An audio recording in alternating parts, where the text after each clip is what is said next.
Welcome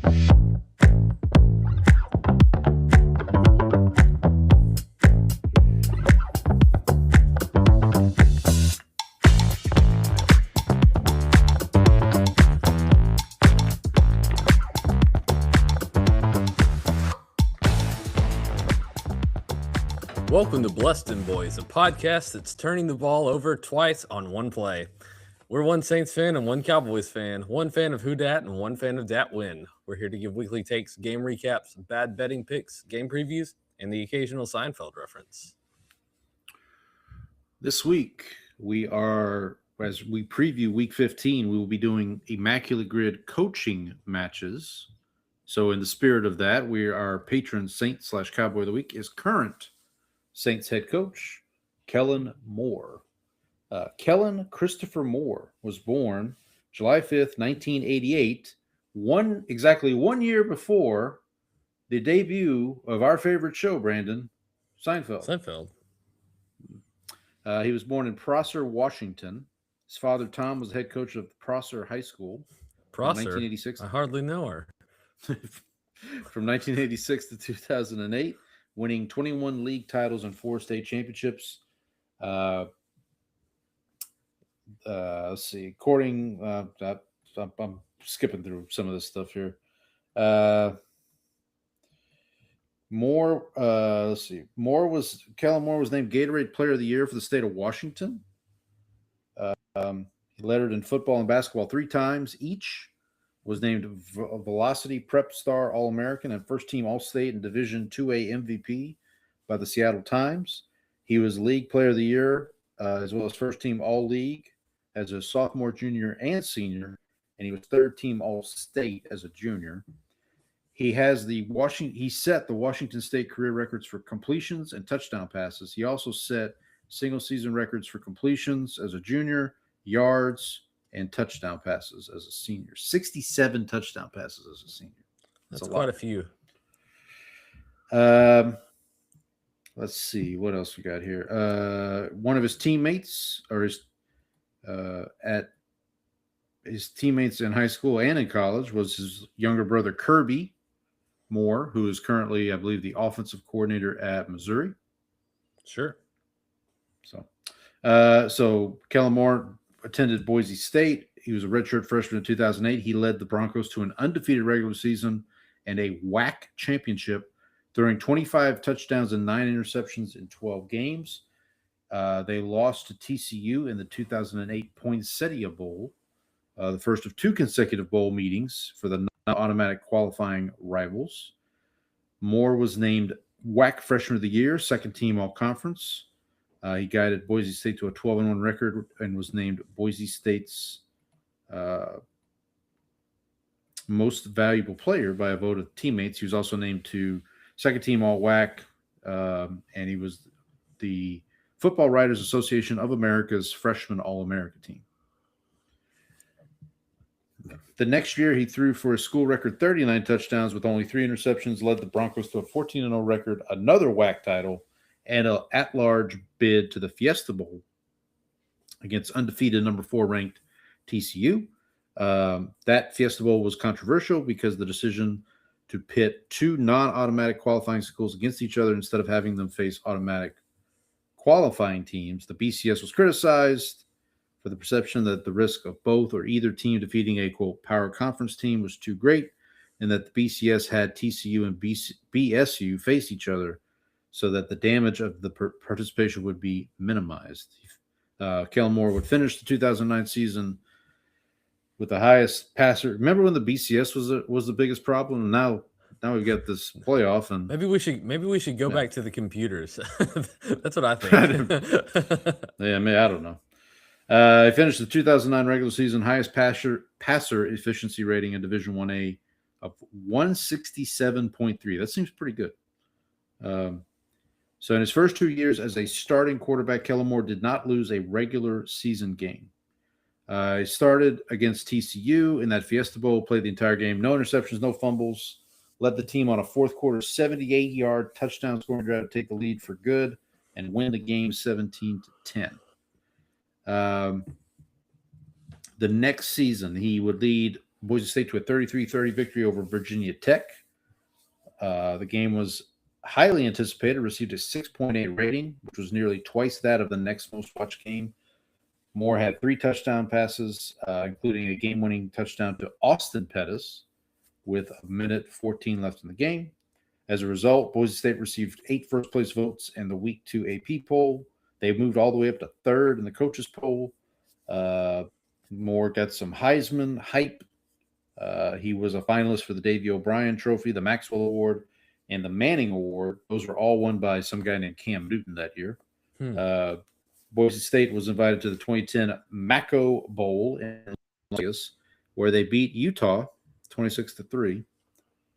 Let's try to wrap up his college career here. In 2011, go ahead. He had quite a bit going on. He did. Yeah, he did have quite a bit. I'm trying to be as brief as I can here. Following an opening season win against Georgia in the Chick-fil-A kickoff game, Moore was featured on the cover of Sports Illustrated. Distributed only in the West. That's odd, but okay, fine. With the Boise State defeat of Air Force on October 22nd, this is in 2011, by the way, Moore tied your guy, Colt McCoy, for career wins record with 45. November 5th, the Broncos beat UNLV. Moore broke the record to become the FBS leader in career wins for a starting quarterback at 46. The perfect season, however, was spoiled by a 36-35 loss to TCU. They played TCU a lot. Kellen Moore would finish 8th in the Heisman Trophy voting that year. He was one of 3 finalists for the Maxwell Award, along with Andrew Luck and Trent Richardson. The Broncos would beat Arizona State in the 2011 Maco Bowl in Las Vegas. Kellen Moore became the first quarterback in FBS history to win 46 games in his career. His final record was 49-3. He was not drafted in the 2012 NFL Draft, but was signed immediately by the Detroit Lions. On February 21st of 2014, it was announced the Lions would not place a restricted free agent tender on Moore, allowing him to explore other options. March 6, 2015, the Lions signed Moore to a 2-year contract. September 5th of that year, he did not make the initial roster cuts, the 53-man roster. September 6th the following day, he was signed to the Dallas Cowboys practice squad, reuniting him with former Lions offensive coordinator Scott Linehan. Yep. After Tony Romo fractured his left collarbone, Kellen Moore was promoted to the active roster to serve as Brandon Whedon's backup. What a sentence. Sorry. That's a name I hadn't heard in a while. He throws he throws a really pretty spiral from what I hear. That's what I heard. Moore was the team's backup for 2 games until the Cowboys acquired another legend, Matt Castle. On November 10th, Moore was waived, re-signed 2 days later to the practice squad. Let me tell you, those were some dark days. I'll tell you what, buddy. Those are rough. After Romo suffered a second fracture of his collarbone, lost to the Panthers, Kellen Moore was promoted again to the active roster to serve as Matt Castle's backup. During Romo's absence, the Cowboys tried relying on backup quarterbacks Whedon 0-3 and Castle 1-6. December 19th, Kellen Moore plays in his first regular season game against the New York Jets, replacing an ineffective Matt Castle. His second career pass was intercepted by Marcus Gilchrist. On the next drive, however, he throws his first career touchdown to Dez Bryant. He was intercepted 2 more times in the second half, including one in the end zone, and the Cowboys when the Cowboys had a chance to go ahead 17-9. The loss against the Jets officially eliminated the Cowboys from playoff contention, which led the organization to decide to use the last 2 regular season games to audition Moore. First career start came against the Buffalo Bills. He was 13-31 through a third quarter interception to A.J. Tarpley, and the Cowboys lost 16-6. His first home start was against the Washington Redskins. He threw for 435 yards, 3 touchdowns, and 2 interceptions in a 34-23 loss. He was the 5th quarterback in team history to throw for 400 or more yards in a single game and also passed for the 6th most yards in team history in a single game. I forgot about that performance. 2016, Kellen Moore suffered a fractured fibula during training camp, was placed on IR. 2017, he re-signs with the Cowboys. He's released, re-signs 3 days later, released again, re-signed to the practice squad, and then finally in 2018, he retires, and he was the last left-handed quarterback in the NFL until Michael Penix. Tua Tagovailoa. Oh, that's right. No. That's right. Tua Tagovailoa. I forget about Tua. All right. Well, we're getting to the end here, folks. I promise. In 2018, after retiring from the NFL, Kellen Moore becomes the Cowboys quarterbacks coach, replacing Wade Wilson. Not the murderer. Not Deadpool. Not the murderer. 2019. He's not the killer. In 2019, the Cowboys announced Kellen Moore has been promoted to offensive coordinator.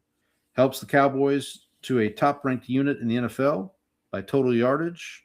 Following Jason Garrett's release as Cowboys head coach after 10 seasons, Fox NFL insider Jay Glazer reported that new coach Mike McCarthy had expressed interest to keep Kellen Moore on the coaching staff, which McCarthy did. 2021 Cowboys were a top-ranked offense by total yards and points scored. In 2023, the Cowboys and Moore, after a playoff exit, Cowboys and Moore mutually agreed to part ways. The next day, he's hired by the Los Angeles Chargers as their new offensive coordinator under third-year head coach Brandon Staley. Following a 5-12 season, Staley gets fired. Kellen Moore is not retained by Jim Harbaugh. And then finally, we're getting to the end here. 24, Kellen Moore's named offensive coordinator for the Eagles. We know what happens there. They win the Super Bowl. I mean, you said we know what happens there. You don't have to. Fair enough. And then a week after they win the Super Bowl, he is hired as the Saints head coach and is currently 3-11 after 14 games. And ironically, hires as his defensive coordinator Brandon Staley, who once hired him as offensive coordinator. Whew. All right. I'm Paul, the Saints fan. I'm Brandon, the Cowboys fan. We're your host. Izzy, let them know what time it is. Yeah, that's it. It's go time. Let's see you lift that. Mr. Mandelbaum, please. It's go time. This one's for you, Pop. It's go time. It's go time. You've been married 3 times. That's it! It's go time! It's go time. All righty. A few housekeeping items here. If you want to contact the show, you can do so via email, blessthemboys@gmail.com, blessthemboyz@gmail.com. We do have 2 emails from our good friend Donnie, so we'll get to that here in a little bit. Catch us on X, Twitter, whatever you want to call it, at bless_dem_boys. I'm at Paul Elliott _316. Brandon's at Ball from Grace. We are on Blue Sky, even if we don't check it. We're there in spirit. If you're checking us out right now on YouTube, thank you so much. Hit that like button while you're here. Hit that subscribe button too while you're at it. And then also you can check us out on Spotify and Apple. Leave a rating and review. Tell your friends, enemies, tell the bots.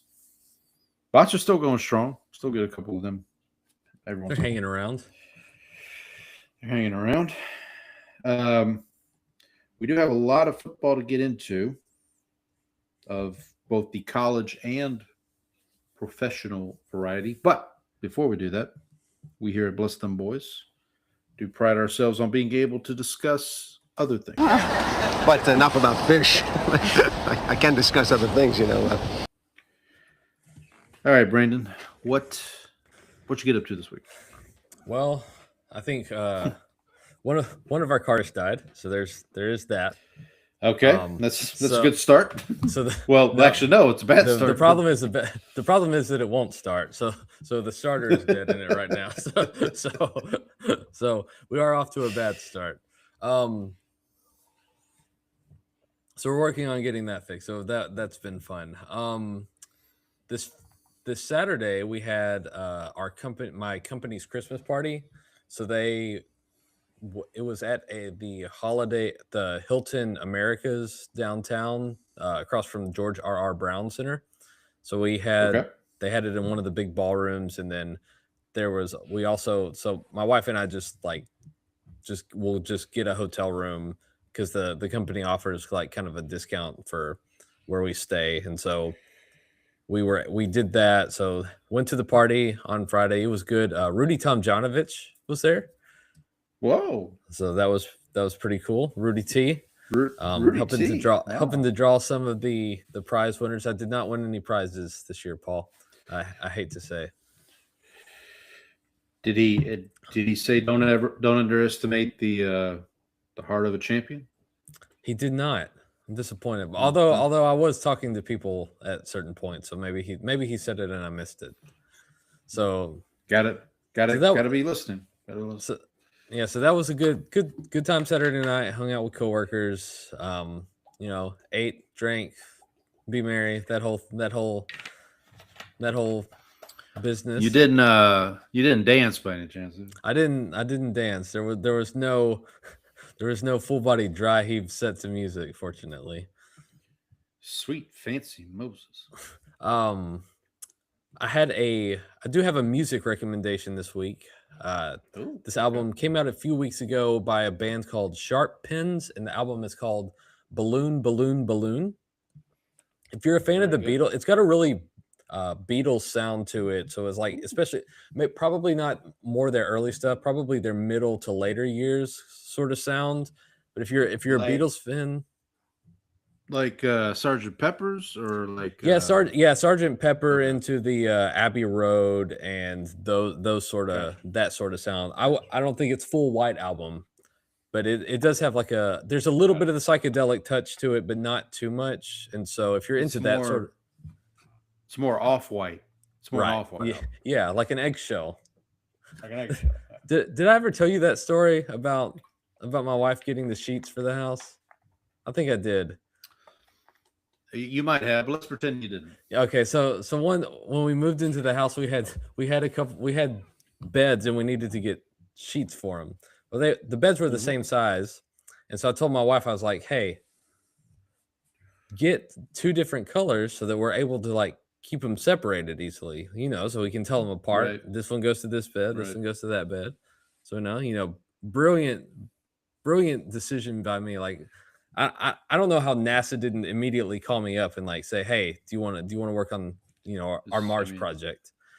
So just a brilliant plan. And my wife goes out to Target, and she gets back and she's got the bags, and I was like, "Hey, did you do like I said, did you get the two different colors?" And she said, "Oh yeah, I did." She said, "I got cream and eggshell." I said, "Okay, so you got two white. You got white. Yeah. you got white. Yeah. You did not get two different white colors and a little different white." Yeah. Yes, you get. So anyway, but anyway, Balloon Balloon Balloon by Sharp Pens is the album recommendation for this week. Got it. Watched some Dragon Ball with my oldest. We're making our way through there. We're pretty far in there. I think we're more than halfway. I think we got about two more seasons left.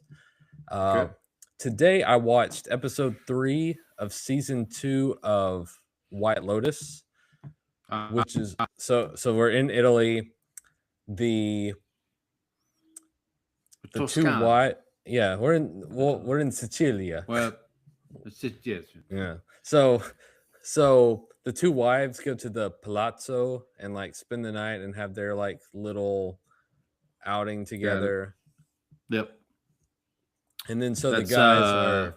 Is that Aubrey Plaza and I don't know I don't know who the other one is. My apologies. My apologies. The third tenor.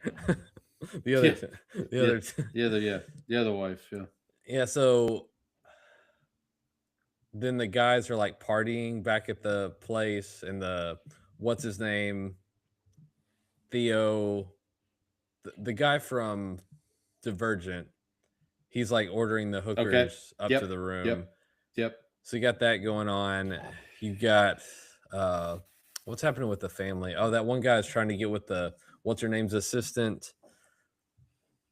What is her name? She's in the Discover commercials. Her name escapes me right now for some reason. She's in everything. She's had a lot of work Okay, done. so the other wife the other wife I believe is played by Megan Fahey.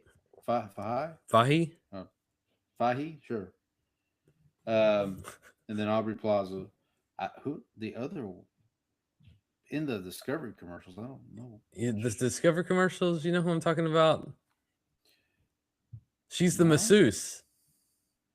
Oh, Jennifer Coolidge? Jennifer Coolidge, yes. So her husband has left, and she's got her assistant. Right. Yeah. She's got her assistant there, and the guy from the kid from the one Italian family is trying to get with her, and this company this show just seems designed to like makes you anxious all the time. Is that the premise of the show? Because that's about how I feel pretty much every moment. Is like something bad's going to happen eventually. Like we're setting up for something terrible. You know, I think Aubrey Plaza's character is like the first character on this show where I have like I actually feel like sympathetic toward her. Most of the other ones, I guess the wife in the first season too, Rachel Daddario's character was also kind of sympathetic. Alexandria Daddario. What did I say? You said Rachel Daddario. Oh, that's because I knew a girl in college whose last name was like Dedesio, Rachel Dedesio, and I just yeah. See, anyway, so I did watch one episode of that, and then the other thing. Oh yes, college basketball. I've started off 0 for 2 today, so not a good start for me today. 2-0 over here, buddy. So my record right now is 171 and 118. Right now, it's not bad. Not bad. Are you betting like every game? Like not every game. No, I'll bet like 10 to 20 games a day, just depending on because there are some like lines where I like run my numbers and it's like, oh yeah, I have the same number. Like I'm not going to bet on either side of that just because I'm like too close to the line. Right. But yeah, so I mean, there's a lot of games though, Paul. Like there's like I am aware. Yeah. Well, I mean, yeah. When you're betting on what was the one you bet, and I was like, okay, Utah Tech. Yeah, that's what I was like. We might have to call an intervention here. Well, I sent you that one game that was Furman versus Bob Jones or whatever, the Bob Jones Bruins. I was like, this cannot be. I meant to tell you. This cannot be a real team. I think in college I had a professor named Bob Jones. I want to say. Oh, well, he did pretty well because he's got his own college in South Carolina right now, and they have a basketball team. They got I think it was 105 to 57 was the final score in that game. So they had a tough time against Furman. You don't just stroll into FU and get a win. They gave them the FU. I'll tell you that much. They gave them the FU. Yeah. So that's what I got up to, Paul. What about you? So I mentioned that before we turned the mics on that I put a wager down on 2 games today: Bucknell versus Ryder, and then St. Joseph's versus I forget who St. Joseph's was playing, but they both hit. So, and I also mentioned this to you for the folks who don't know. If you use Underdog, not a paid sponsor, but you know. I mean, we're open. We're open. We're open. The emails are open. Underdog. You can now at Underdog bet lines. You can bet overs and unders. You can bet spreads. But as I was telling Brandon before the show, I haven't found a way for you to parlay. I don't think you can do anything fancy. You basically could do like so. What I had to do was place the Bucknell bet, get that set, and then place the St. Joseph's bet. So, but yeah, so that's fun. Yeah, I'm up. I'm up. Um, I finally like calculated my like wins and losses on there on Fliff, and I'm Yeah. up. So I've been betting 5,000 coins on every game. So I'm up like 140,000 coins. bad. So not bad. Not bad. Wish I was trying to figure out how to convert that to real money, but haven't haven't managed to pull that off yet. Well, good luck, buddy. So the Criterion Challenge is coming to an end. I knocked 2 more films out this week. Only got 2 left. The 2 I watched this week. The first one was from the category of female filmmakers, and I watched a movie called The Virgin Suicides, which is directed by Sofia Coppola, the daughter of Francis Ford Coppola. This is a movie from 1999. This is kind of Kirsten Dunst's big break, or one of her first big roles. It's about these sisters. I believe they live in Michigan. And I didn't realize, I had heard of this movie and had heard how good it was. What I didn't realize was that the story is really told through the lens of these boys who live in the neighborhood as the sisters, same neighborhood as the sisters, and they kind of obsess over them.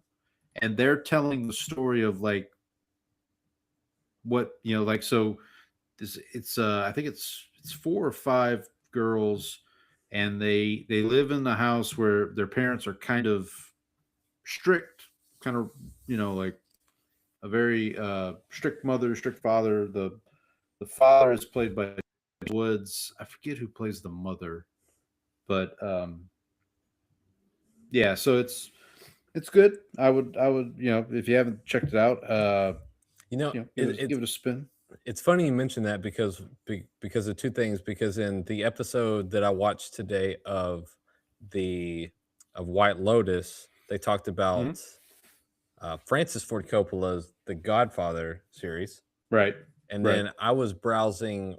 Wirecutter on the New York Times had a Christmas kind of like a gift list idea. Okay. And there was something about the Virgin Suicides on there. Like there was actually there was a bit about, there was something on there related to that. So connections today, There's some connections, yeah. There we go. And then the other film is from Ben Wheatley's Criterion Closet Picks. Ben Wheatley is a director. I don't know off the top of my head what he's directed, but I know he's a director. So the movie I picked from his picks is Grey Garden, which is like, it's a documentary about this woman and her mother. They are relatives of Jacqueline Kennedy Onassis. But they live in this home in this place called Grey Gardens. But like, it's a documentary, but there were several times watching this documentary, Brandon, where I thought it was a mockumentary, if that makes sense. Like, because some of the things they get up to, it's like, wait, are you serious? Like, is this? But I really, that's the best way I can describe it. Like, they are again relatives of Jackie Onassis. She had Grace. Yes, she did. That's what I heard. Well, I can tell you what, these 2 ladies don't have as much of it. I'll tell you that. Well, you either have Grace or you don't, Paul. You don't have a little bit of it, as we know. As we know, yes. As I am aware. Yeah, I really don't know how else to describe it. It's just like it's a documentary that almost like a mockumentary, because they kind of follow them in their home and like their day-to-day life. And the daughter, Edie is her name, is like, she's regretting like things she couldn't do because she had to stick around to take care of her mom, and her mom is like this former singer of some renown. So like it's one of the, I think it's worth. I would check it out. I'm not in a hurry to rewatch it, but like if you haven't checked it out, I would. It's not wouldn't hurt to check out for once. Paul, I want to give you a quick update. So Okay. So I had a bet on Rhode Island with the spread Okay. plus 2.5 Against McNeese State, right? against McNeese State. Lost by 2, covered with the hook. There you go.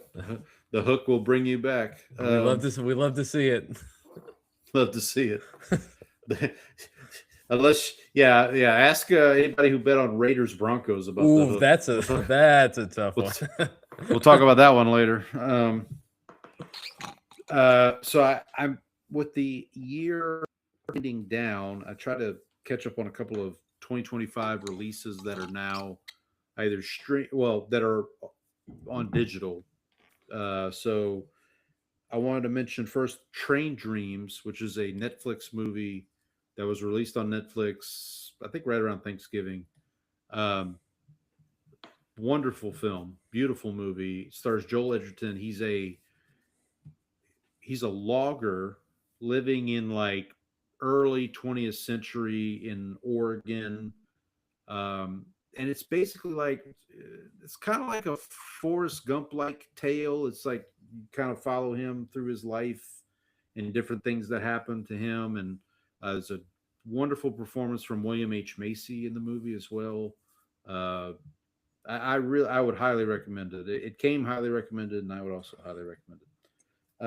Another movie I saw over the week is The Long Walk. This is a Stephen King adaptation of one of his. I think it was a book he wrote under his pseudonym.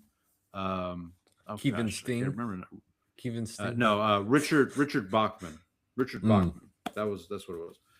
Which is the same name he wrote The Running Man under, which is obviously also you gotta have a walk before you can run. That's true.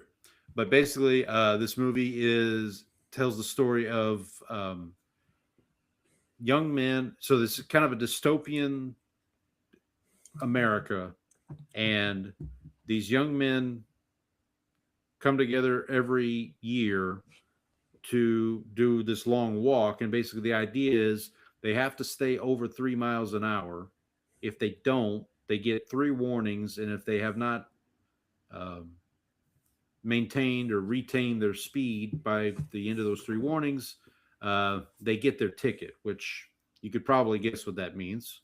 But I don't want to, I will say, like, the marketing, if I had gone to this movie like cold, didn't know anything about it, it may have made it a little more. I don't know if I'd have enjoyed it more, but I would have been interested to see how that went. But the 2 main performers, Cooper Hoffman, who is Philip Seymour Hoffman's son, and David Johnson, who folks might know from Alien Romulus, lights out. I mean, just fantastic. They were by far the best part of the movie. I really, the ending is leaves a little bit to be desired, I'll say. I heard Go ahead. I heard there were people who would there were theaters set up where you could try it like treadmills, Yeah. so you could try to walk the same pace the whole movie. And if you fell off the pace, I think they kicked you out or something. There we go. No, I'm serious. I think that's what it was. I feel like that would be kind of a fun challenge. I feel like I would be up for that at some point. And the movie's, I don't think it's 2 hours long. I think it's an hour. I want to say it's over an hour and a half, but it's not 2 hours, I don't think. Anyway, so the ending left a little bit to be desired. I don't want to talk too much about it because I don't want to spoil. For those that have read the book, the ending to the movie, from what I've learned, is different from the book, but the tone is kind of the same, if that makes sense. So I'll just leave it at that.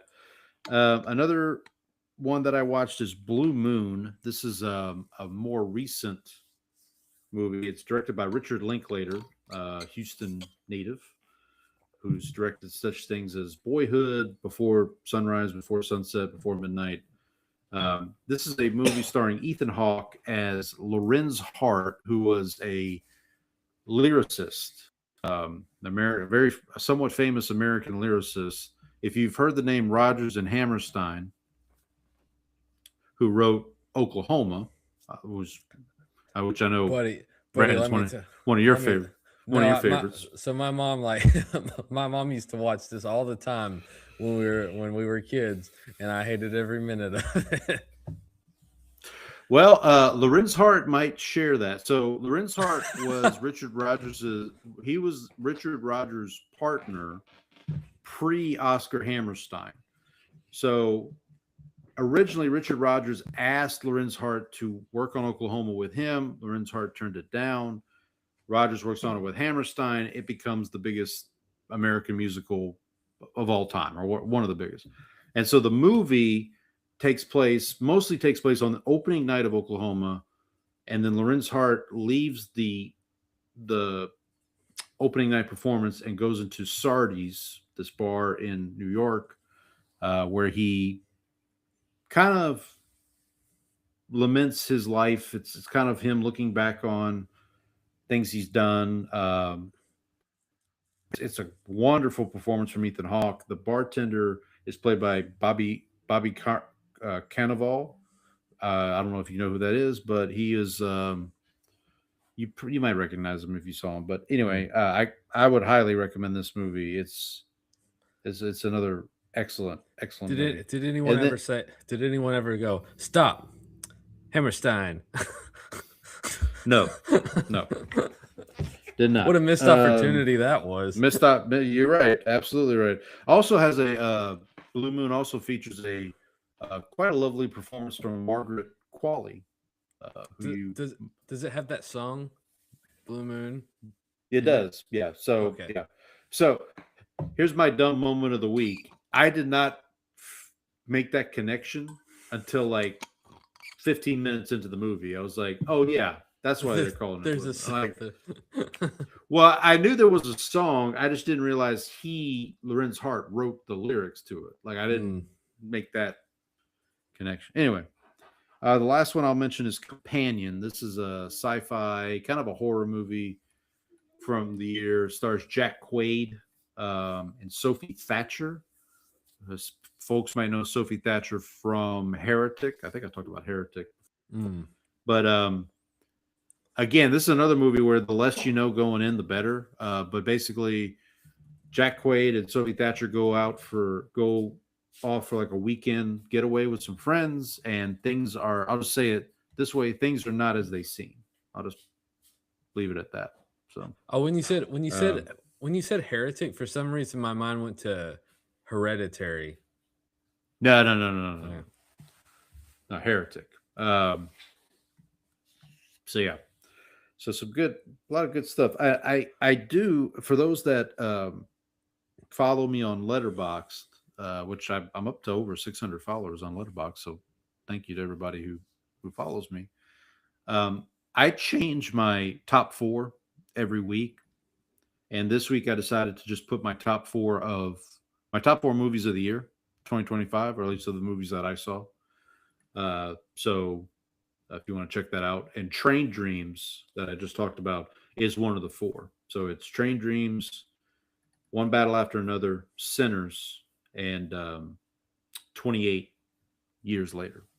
Those are my 4 right now. So would you like to, do you know what Sophie Thatcher's middle name is?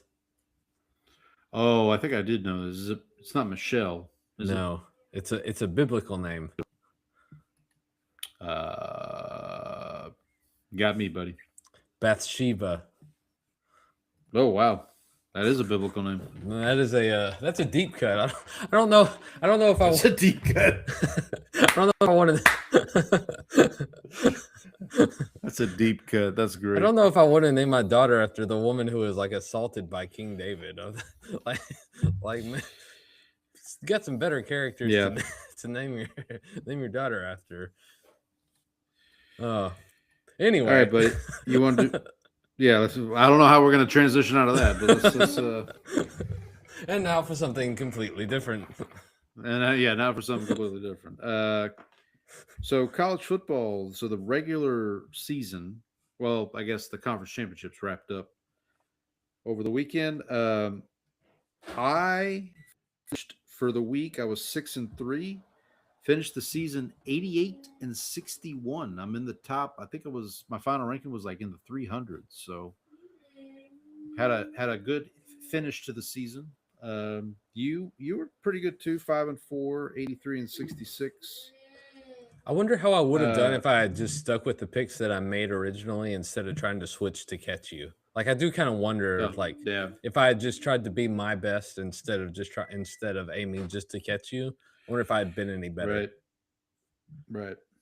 Who knows? We do want to let the folks know. We put the tweet out last week. We do have a bowl pick'em on ESPN. A group started, so please come along and join us. Brandon and I are in the group. Donnie, our good friend Donnie, has made his selection, and we have a another mystery contestant, but this time we have a name, or we have at least have an idea. So shout out to MJ Man. Do you think? Yeah, MJ. What is Michael Mann's middle name? Do we know? Ooh, maybe it is Michael Mann. Maybe the famed director Michael Mann. Maybe it is. Well, whoever you are, MJ Man, we salute you and good luck to you. All right, Brandon, you ready to? We're gonna kind of run through these picks here. All right. Can I make a suggestion? All right. Let's hear it. Let's pick all of them, but then when we get to the quarterfinals of the playoff, we'll just hold off until we know who's actually playing. Right. All right, here we go. Let me get my voice right. That Kellen Moore intro really took it out of you. All right, we're going to start with the Cricket Celebration Bowl. This is the champions of the MEAC and the SWAC conferences.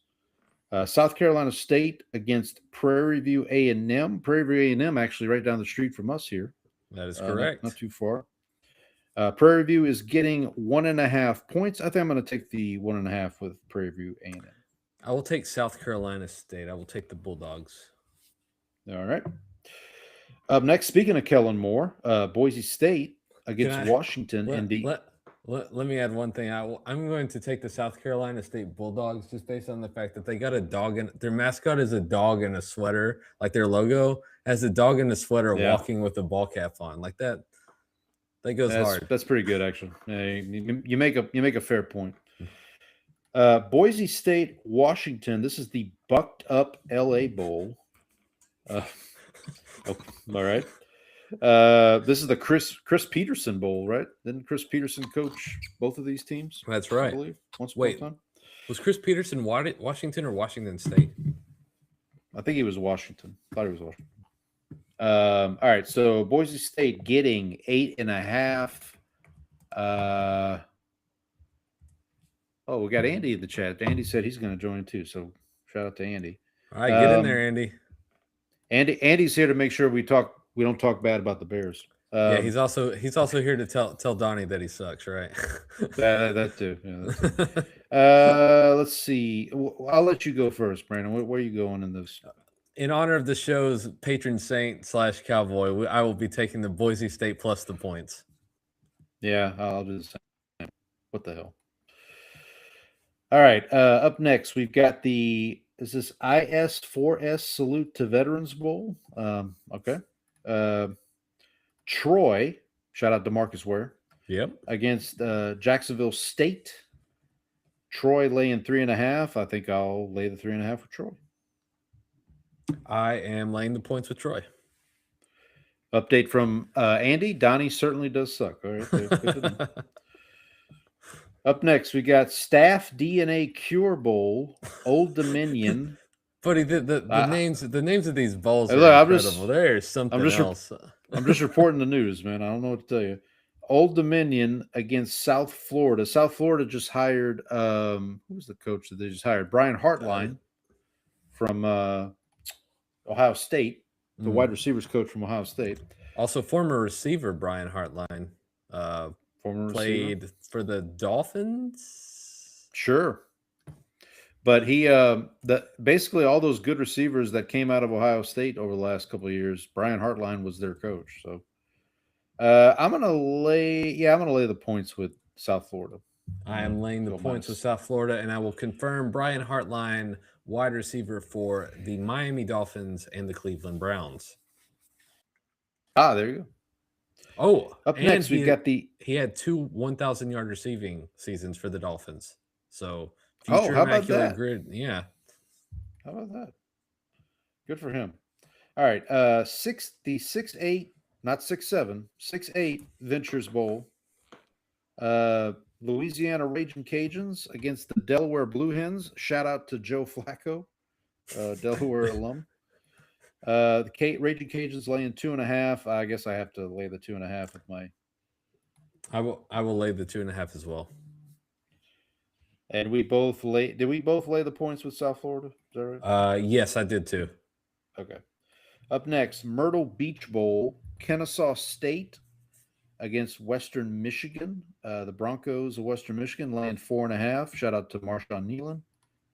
I will be laying the 4.5 with the Broncos. I'm taking Kennesaw State plus the points. All righty. I don't have a strong inclination. I just feel like that's the right side. I'm just laying the points because of Marshawn. Yeah. You know what? I'm going to do that too. Forget it. I bullied you into it. All right, up next, we got the Union Home Mortgage Gasparilla Bowl. Not Sarsaparilla. Not Gasparilla. Gasparilla. Your team, the Memphis Tigers, against the North Carolina State Wolfpack.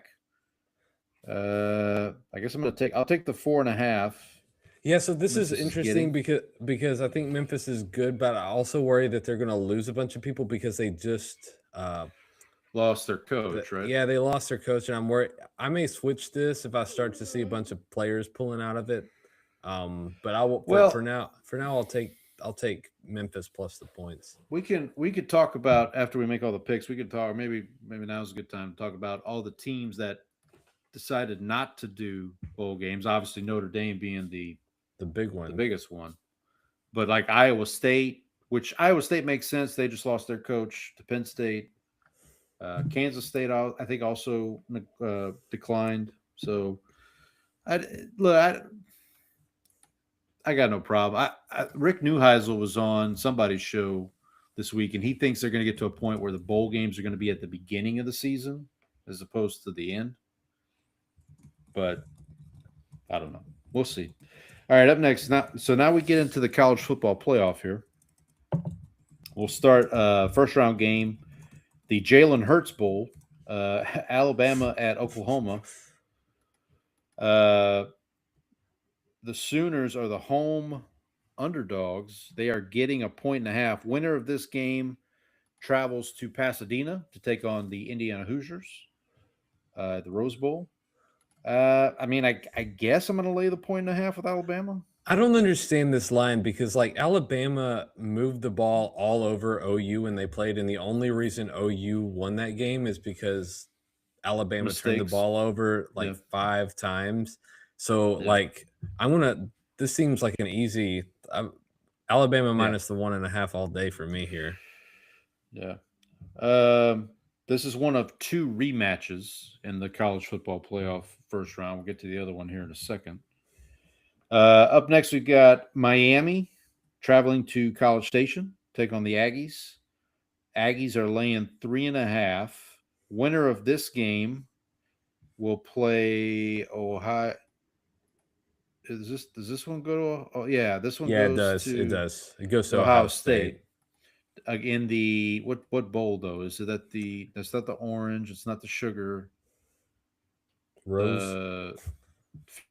Is it the Fiesta Bowl? I think it's the Fiesta. Rose Bowl is Indiana against the Rose Bowl because they're the number 1 seed. I would like to agree. I'm posting Andy's comment here because I agree. Can both teams lose? What, the Miami A&M?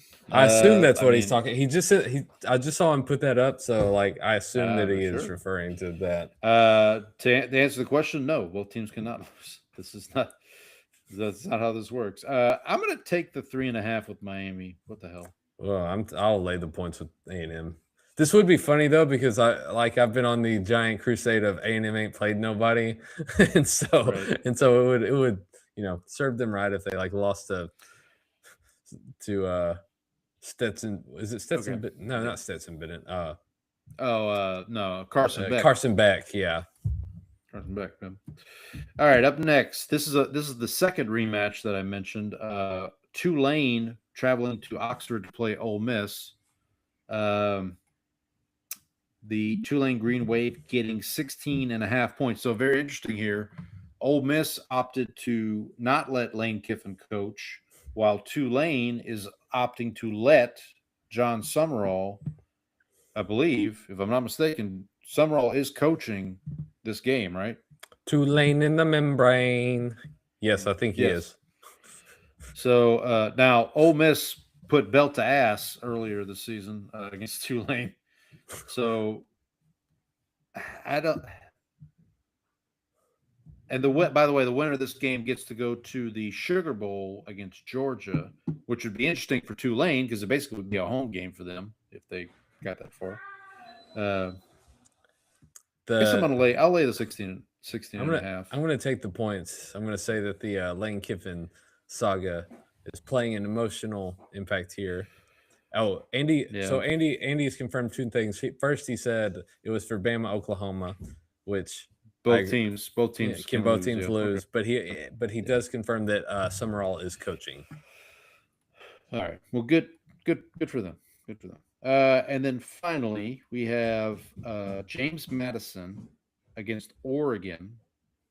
The winner of this game goes to the Orange Bowl to play Texas Tech. James Madison is getting 20.5 points. So let me ask you this question, Brandon. Mm-hmm. Does either Tulane or James Madison have to win in order for the playoff committee to be vindicated? No, but I think it'd be nice if they don't have to win, but I think they need to if they both get curb stomped, it's gonna be it'll be a little bit. If this turns into like Penn State versus SMU last year, or right, what was the other one? There was another game like that. I'm gonna lay the points with Oregon here. Yeah, I'm laying the points here too. By the way, the money line for Oregon is minus 2,100, according to ESPN. But if they lose that game, you better not show. Wow. No, everybody's getting left on the tarmac at that. They're getting shipped off to Siberia. You talk about some lame ducks. All right. So we will pick the remainder of the college football playoff games, once we know the quarterfinals and all that stuff. So let's move back to the regularly scheduled bowls. The famous Idaho Potato Bowl, Washington State and Utah State. Utah State laying 2.5. I'm going to take the points with Washington State.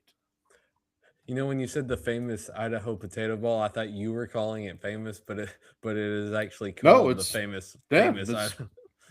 If you just name it that, then it's automatically famous, right? There you go. Yeah. I'm taking Washington State plus the 2.5. All right. Shout out to rest in peace to Mike Leach, coaching legend there. Bush's Boca Raton Bowl. Toledo and Louisville. Louisville laying 8.5. I don't know. I guess I'm laying 8.5 with Louisville. Yeah, I'm going with Louisville.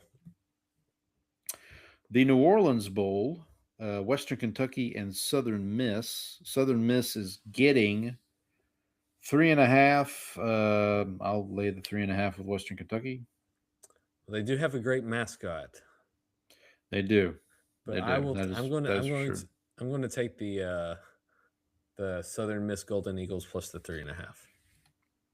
By the way, Andy confirming in the chat, Oregon did lose both of their coordinators. That is tough. Not ideal. Not ideal. Not ideal. All right, up next, we got the Scooters Coffee Frisco Bowl. There's actually a Scooters Coffee not too far from my house. I don't think I've ever been to a Scooter's Coffee. Oh, I've never been. You've to never it. been, but there's one in the vicinity. One in the vicinity. UNLV against Ohio, University of Ohio. UNLV laying 3.5. I'll lay the points with Dan Mullen and the That's Rebels. exactly my thoughts. Dan Mullen minus a 3.5. Up next, we got the Sheraton Hawaii Bowl, a game that Hawaii ends up in somehow every year, it seems, including this year. Something fishy going on here. Hawaii plays, this year they play the Cal Golden Bears, alma mater of Aaron Rodgers. I'm going to lay, Cal's laying 3.5. I'm going to lay the 3.5. I am going to take the Rainbow Jaren Kiawe Sagapolutele, otherwise known as JKS. I will lay the points with Cal. God bless you. Yeah. God bless you. All right, up next, we got the Game Above Sports Bowl.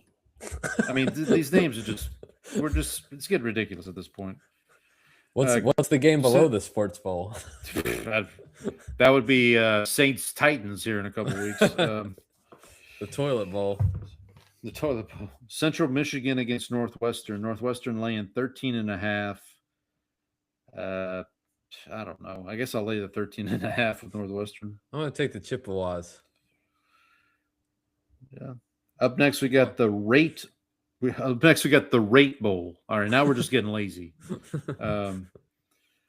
Where is this? Hang on, I got to see where this It's not even like is. a company. How can that even be? It's not like Rate Incorporated or the Good Rate. This okay, so this game does take place at Chase Field in Phoenix. So I'm guessing it's interest. I'm guessing it's that kind of rate. Yeah. Interest rate. Let's see if they can garner some interest here. New Mexico and Minnesota. The Golden Gophers are laying 3.5. Don't you know? My apologies for my poor Minnesota accent. I'm gonna lay the 3.5. I'm gonna lay the 3.5. Andy would know. Andy would be a good judge of our Midwestern accents. So be kind, Andy. I'm going to take the Lobos. I'm going to take the points, 3.5. That's a little too far north. You went a little too far.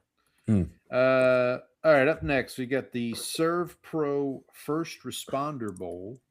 I do know Serve Pro because when I worked for a payroll company and we had different clients, and one of the clients that we had was the Serve Pro franchise in San Marcos, I think. So okay, there we go. There you go. Florida International against UTSA. This game is going to be played. It looks like at SMU Stadium, the Gerald J. Ford Stadium in Dallas, Texas. UTSA laying 9.5. I'm going to take the points with Florida International. I'm going to lay the points with UTSA.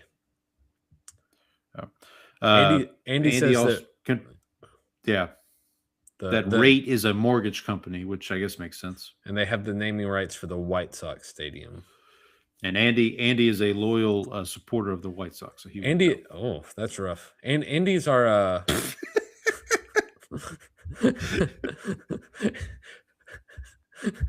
oh man, I'm sorry. This is the way. Oh, that's rough. Andy's our stat boy, like Tony Reale. Yeah, he's Tony. He's our Tony Reale for the night. Yeah, we appreciate it. Andy Reale. Yeah, there you go. Up next, we got Go Bowling Military Bowl. Okay, listen, can we get a better sponsor for the Military Bowl? Go Bowling. Jesus. Shouldn't they be working on their drills? Just call it the Military Bowl. Like, why do we even whatever. USAA can't sponsor the Military Bowl. No wonder we're gonna lose the war to China in the war games. We're too busy. All our troops are too busy bowling. Pittsburgh against East Carolina. Pitt Panthers are laying 6.5. I'm going to lay the 6.5 with the Panthers. I'm going to take East Carolina here. You going with the Pirates? East Carolina did beat Memphis this year. Ah, there you go. All right, here's an interesting combination of games. Here we have the Bad Boy This is my favorite sponsor, Bad Boy Mowers. Bad Boy Mowers. There you go. The Pinstripe Bowl. This one's played in Yankee Stadium. Penn State against Clemson. Clemson laying 1.5. I'll take the Nittany Lions. I'll take the 1.5. I will take the 1.5 with the Nittany Lions too. And then that's followed closely by the Wasabi Fenway Bowl. That sounds like something you could get at Panda Express or something. Would you like some? Would you like some wasabi? Would you like the Green Monster wasabi? Yeah, would you like you want the Fenway Bowl or the Yankee Stadium Bowl? UConn against Army. Army laying 2.5. I'll lay the 2.5 with Army. Give me the Huskies. By the way, did they just lose Jim Mora as their coach? Didn't he leave? Did he go somewhere else? Yeah, I think he. Yeah, because I think like the job he took, it's like, why would you leave UConn to take that job? I don't remember. Maybe Andy can correct us here. But anyway, I'm taking. Andy did say Penn State Clemson was the preseason national championship game. It was. I did see that. It was. That was a popular matchup. Here's a popular bowl, the Pop-Tarts Bowl. Georgia Tech against BYU. BYU laying 3.5 points. I'll lay the 3.5 with the Cougars. By the way, shout out to Texas Tech's media team. I don't know if you saw this. The day after they won the Big 12 title, they tweeted out soaking it all in. And somebody, I forget who it was, replied and said, do they know what they just did? I think they know what they just did. Do you know the term soaking and how it relates to BYU? Oh, is that yeah. Okay. Is this like soaking from the jury duty thing? Yeah. I think they do talk about it in jury. Yeah. Yes. Oh, by the way, Mora to Colorado State is the. That's what it was. It was the Colorado State. It's like, why would you leave UConn to go whatever? It's like a half. He wants to face Dion every year. He wants to face Dion. Well, as long as as long as Dion's there, which may not be much longer. All right, up next we got the Snoop Dogg Arizona Bowl. That sounds like a strain of weed he would sell. Why is this not in like I don't know. We're somewhere that's like famous for having weed. In Los Angeles or something? Yeah. Miami, Ohio takes on Fresno State. Fresno State laying 3.5. I guess I'll lay the 3.5 with Fresno State. I know Fresno State ever disappointed me. You got to roll with you got to roll with your boy. I will take Miami plus the points. All right, up next we got the I hope I'm pronouncing this right, the Isleta, New Mexico Bowl. North Texas against San Diego State. North Texas laying 5.5. I'm going to lay the 5.5 with the Mean Green. I will also lay that. Thank you, Andy. Yes, that's what it is. Andy and I are on the same. We're on the same wavelength. All right, I will also lay the points with the Mean Green. North Texas. All right, up next we got the Tax Slayer Gator Bowl. I think Tax Slayer is like one of the most seniored sponsors of a bowl game. They've been the Gator Bowl sponsor for quite a while. As in they appeal to seniors? Is that what? Well, that too, yeah. Virginia against Missouri. Missouri laying 7.5. I'll lay the 7.5 with Missouri. I'll take the points. You're going to be cavalier about it? I will be cavalier. All right, this game. All right, so on December 27th, buddy, don't try to go downtown Houston because the Kinder's Texas Bowl is LSU and University of Houston. That's going to be a parking lot in downtown Houston. That game's a DWI waiting to happen. Seriously, yeah. Shout out to all our of Houston's finest. Got to work that day. LSU is getting 3.5 points against Houston. That's I'm going to take the points. Yeah, surely. Surely. Yeah, nothing bad can happen here. Right? All right, up next, we've got the J-Lab, not J-Lo, J-Lab, Birmingham Bowl, Georgia Southern and Appalachian State at 5 and 7 because other people didn't want to go to this bowl. Appalachian State gets to go. That's basically what happened. I think both of these teams are in the same conference for what it's worth. Yeah, imagine being App State and being like, we got our bowl invitation. It's like, you're only getting in because nobody else wanted to come. Georgia Southern's laying 3.5. What the hell? I'll lay 3.5 with Georgia. I think I will bet against the team that probably shouldn't have been there. Right. Up next, the Radiance Technologies Independence Bowl in good old Shreveport, Louisiana. I actually went to this bowl game one year. I want to say it was Nick Saban's first or second year at Alabama. Alabama was in the Independence Bowl against Oklahoma State. Ended up losing. I did go see a Cowboys preseason game one year at that stadium. I think against Independence Stadium. I think against the Saints. Yeah, it might have been. That would make sense. But think about this. So I went to the Independence Bowl. It was Oklahoma State, Alabama. This year, it's Coastal Carolina and Louisiana Tech. So somewhat of a home game for Louisiana Tech. They're laying 9.5 points. I'll lay 9.5 points. Yeah, I feel like since they're going to have a little bit of a home field advantage, I would love to take the Chanticleers here just because Chanticleers is fantastic. Right. Fantastic name. By the way, shout out to Donnie who tweeted that video I talked about last week of the Coastal Carolina coach. Oh yeah, about the difference between cats and dogs. Yeah, exactly. So, but I will take Louisiana Tech and lay the points as well.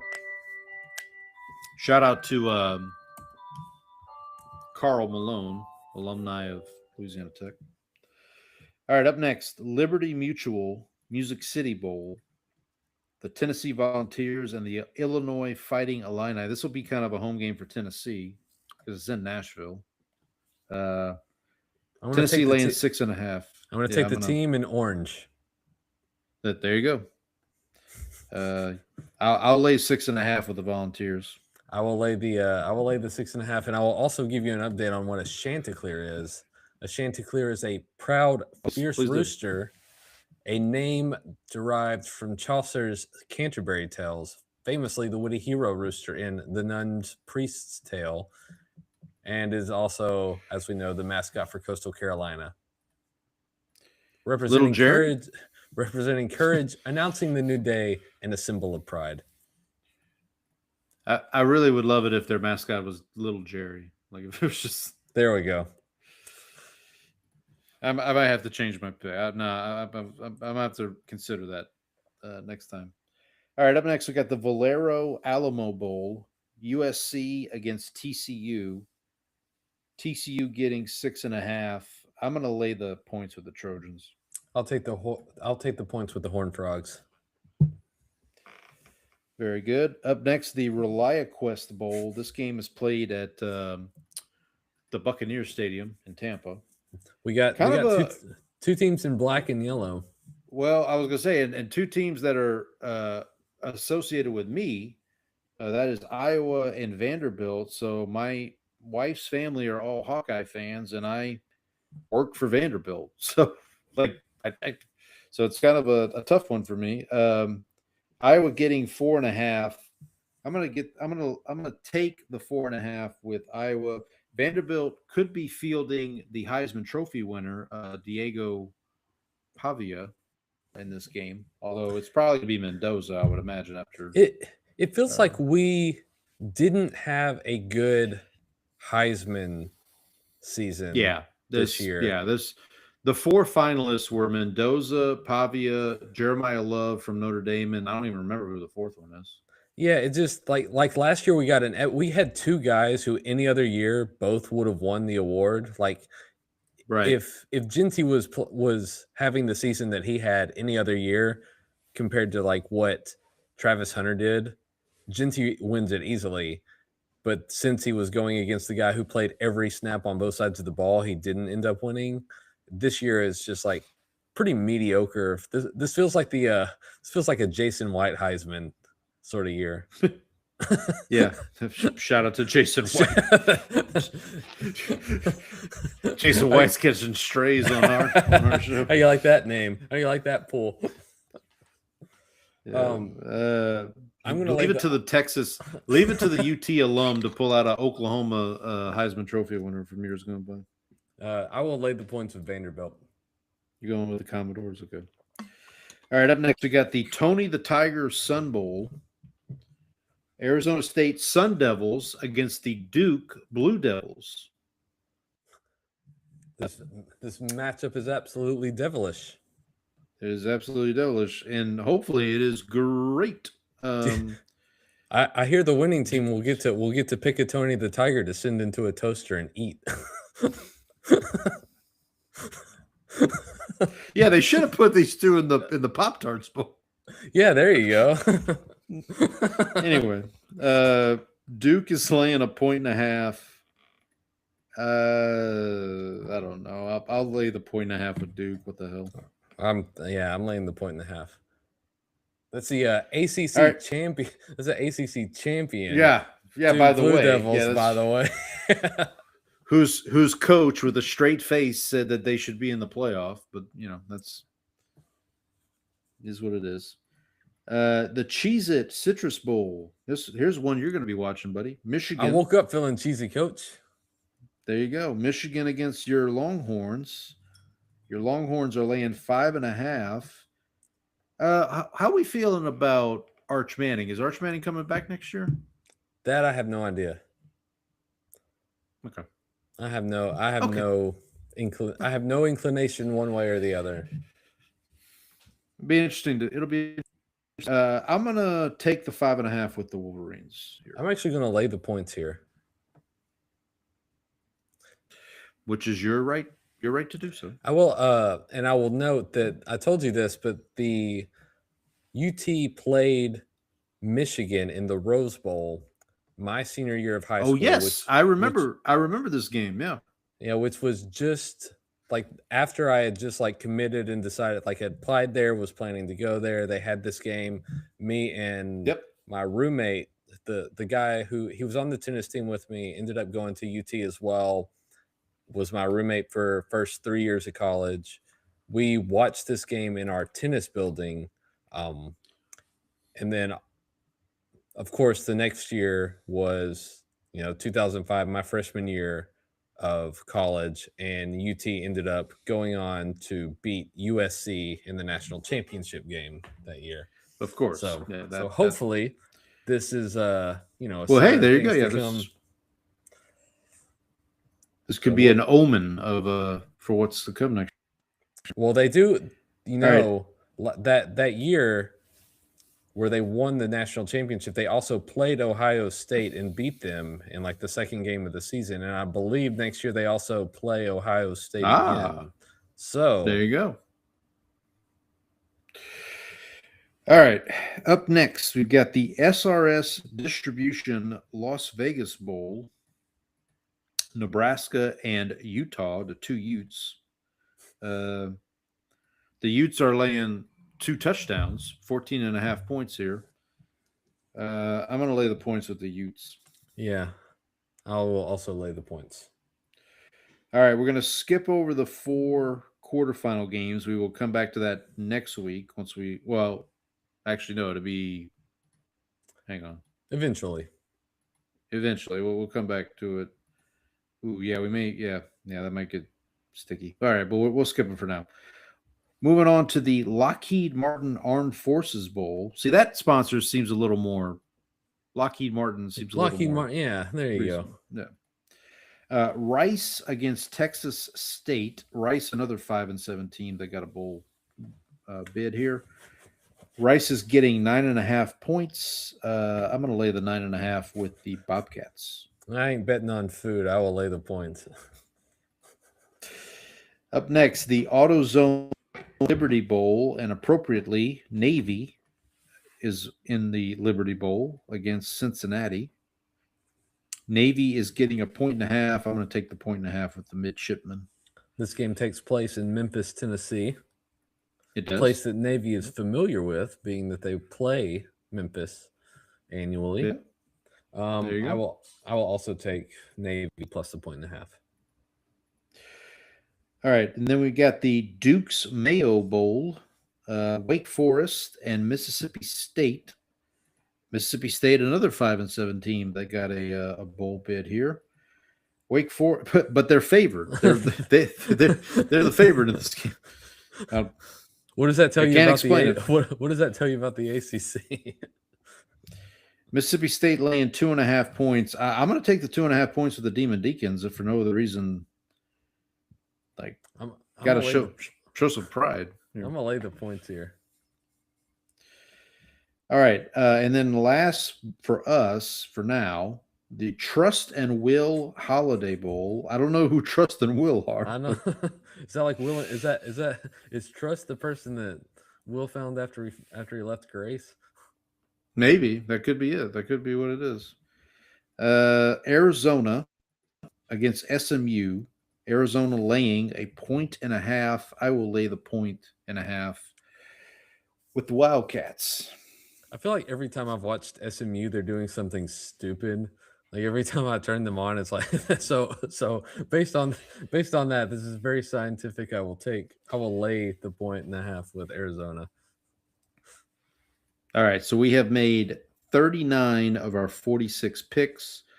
So we will come back to the quarterfinals for the college football playoff, and then subsequently the semifinal and the championship later.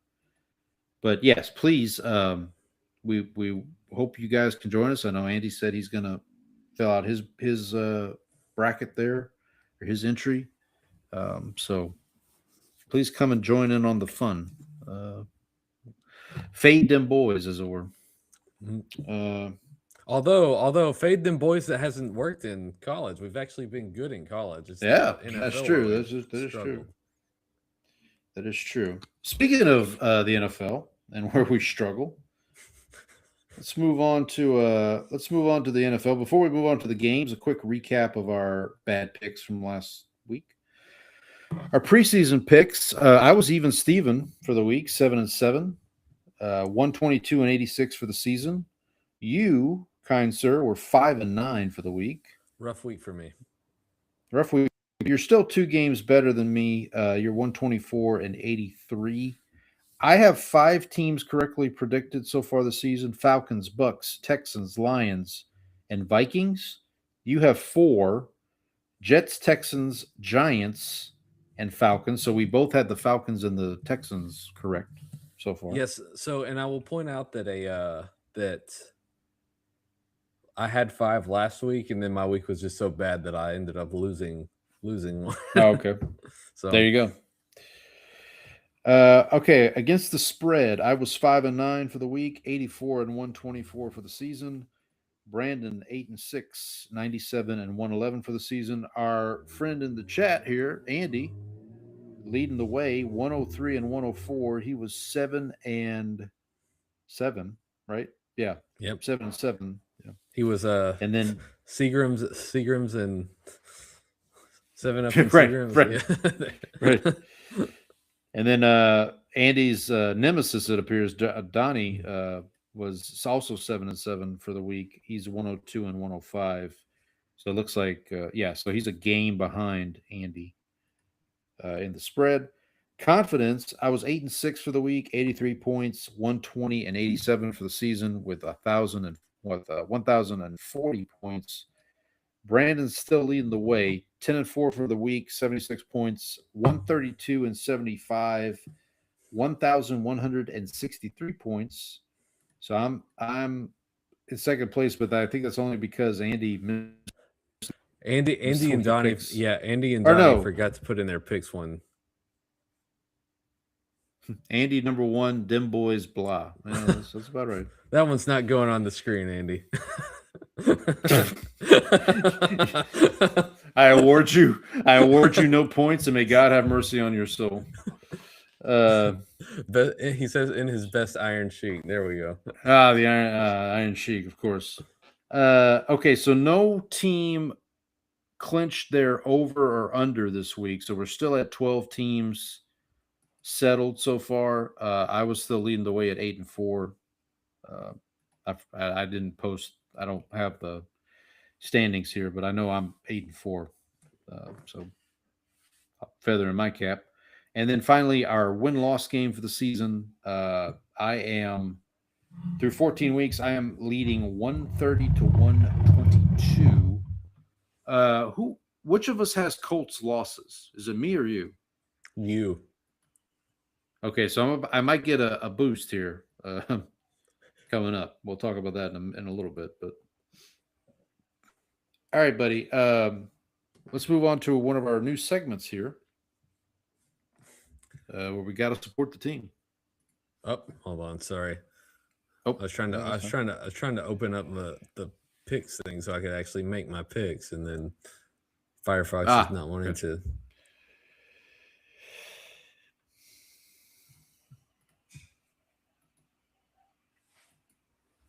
Come on, play. Come on, Putty. Well, support the team. Hey, man, just trying to support the team. Well, you got to support your team, huh? Okay, ready to go? Yeah. Let's get it on! I wish you'd have had that in the clip when he's like, let's get it on. He claps. Well, that was the end, right? Oh, no, that was me clapping. That wasn't him. Oh, okay. All right, I'm going to let you kick off here. I'm going to go get some water while you wallow in your self-pity here. This is okay. Yeah, so this was the Cowboys defense from the beginning of the season, just showing itself again. The offense had a pretty rough day as well. I think there was a Pickens incident. He had one of those games where he was sort of loafing on a couple of passes. Didn't look like he was running routes as hard. I don't know what the story behind that was, which is really odd just because of the timing of it, because he's been really well behaved up until this point, and then just decided to just seem like he checked out of this game, which he hasn't done pretty much all year. CD was actually carrying the offense for a while until he went out with the concussion. They say he's progressing, so hopefully he's back in time for the game this Sunday night. There was also the fact that like the special teams, so like the Cowboys got this to 30-27 at one point, and then as soon as they kicked off, like the Lions had the ball like right back at their own 40. So the kick coverage was terrible. And then anytime that the Cowboys like seemed to get it close, they just weren't able to put any pressure on. Detroit was getting Jahmyr Gibbs matched up against the Cowboys linebackers, which was a problem and kind of what you expected to be the issue. They weren't really able to get pressure on Goff, which you thought they were. Detroit's offensive line, especially on the interior, has been beat up, and so you expected that they would have been able to actually get some pressure on the interior with their defensive tackles, and they were never able to. And so they were sort of like Dallas was sort of chasing the game for a while, and the fact that they got close and it seemed like maybe they had a chance, but just the defense was never able to slow Detroit down, which really just like it looked like they had reverted back to the start of the year defense. One of the other things, like one of the touchdown pass to Tesla, like you have Siobhan Ravel trying to play what looks to be like a cover three, just trying to get deep in his third. And like Ravel's strength coming out of college was man coverage. And so you've got this guy whose strength is man coverage trying to sit back in his zone. It's just like nothing. The game plan against Detroit did not seem cohesive on the defensive end, and Detroit was able to basically get the matchups that they want to exploit the players that they wanted to on Dallas's defense. And then, like I said, the special teams were the kickoff coverage was horrendous, and so Detroit was starting in plus territory pretty much the whole night. So there was that.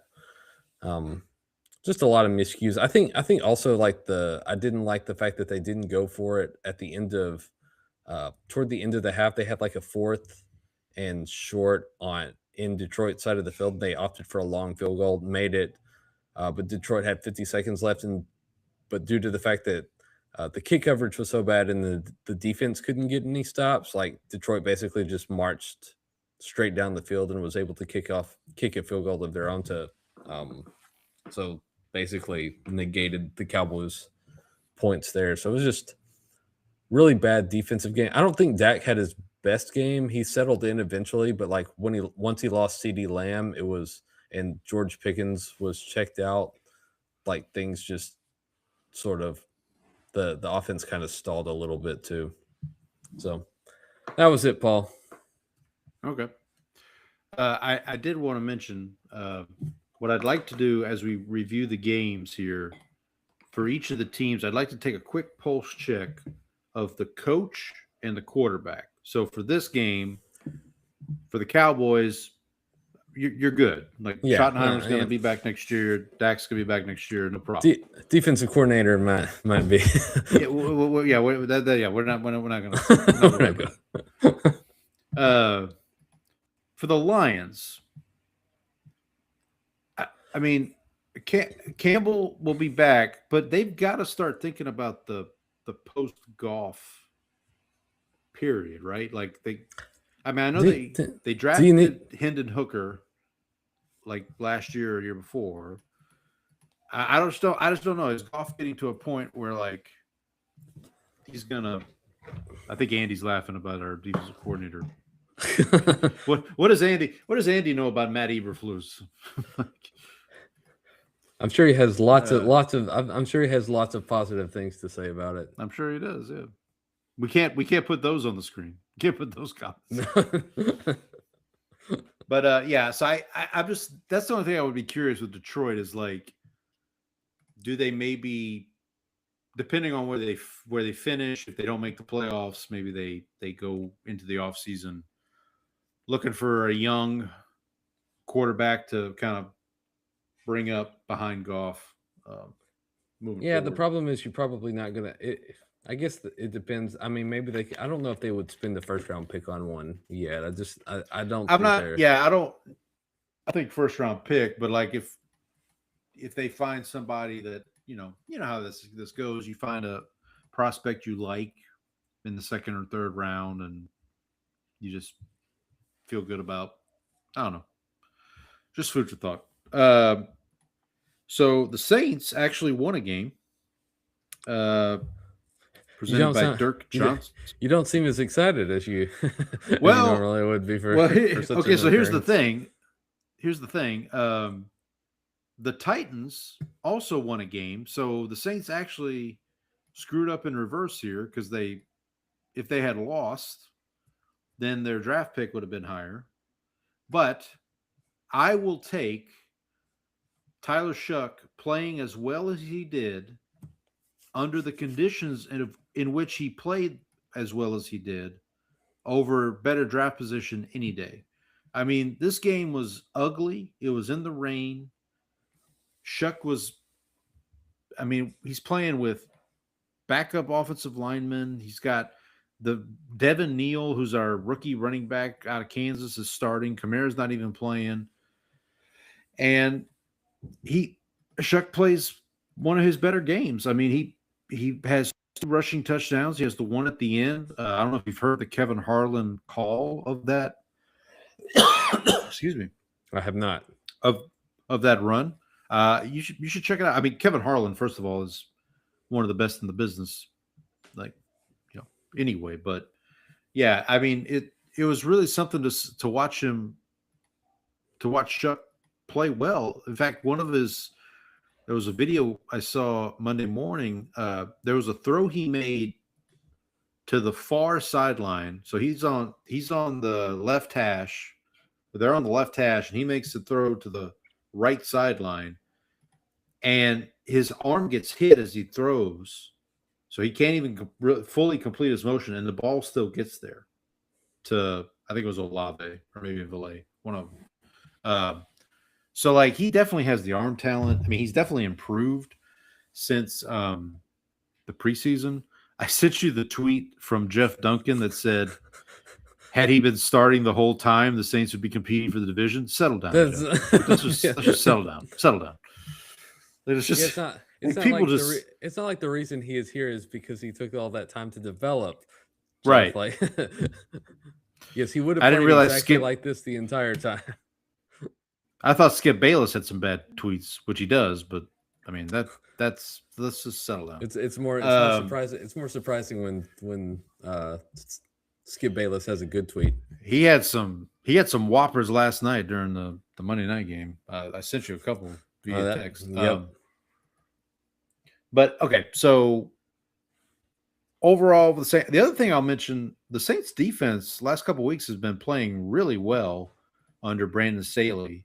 Another improved unit. Chase Young is like, I'm not saying he's like, oh, there's second overall pick Chase Young. That's who we expected when he came out of college. But he's proven to be a formidable defensive end. And if they can get one of these big edge rushers coming out of college, like the kid from Ohio State, Reese, or Ruben Bain from Miami, to pair with Chase Young next year, then we might be cooking. Might be cooking with some gas. The last thing I'll say about Shough is I think at this point he's at least earned the opportunity to build, if that makes sense. I think Shough is the quarterback for the Saints in 2026. And I say that carefully. Put some pieces around him. Let's see what happens in 2026, and then you go from there. Kellen Moore still as a head coach leaves a little bit to be desired for me. You don't say. I mean, he just I don't know, man. It's I mean, I just see like I see coaches like and I think this would be a good question for our friend Trang. Mike McDonald in Seattle. I don't remember him last year being a very boisterous or vocal leader, but everybody knew he was a good defensive coordinator. He was a good defensive play caller. This year, it seems like he's become more comfortable in his head coaching skin, as it were. So maybe that's what the path Kellen Moore is going to go down. Hopefully, I don't know. But what I'll say, just a quick pulse check. Like I said, I think Shough's good for 2026. I think Kellen Moore is too, but like every once in a while, there's a couple teams like this where it's like, I think their coach is going to be there next year, but I'm curious if a different coach was available, was interested, would they take the chance? Would they take the phone call, basically?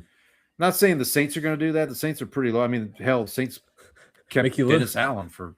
Well, Mickey Loomis is still Mickey Loomis will be there until he dies. Well, that's a whole other problem. But yeah, you make a fine point. With Tampa,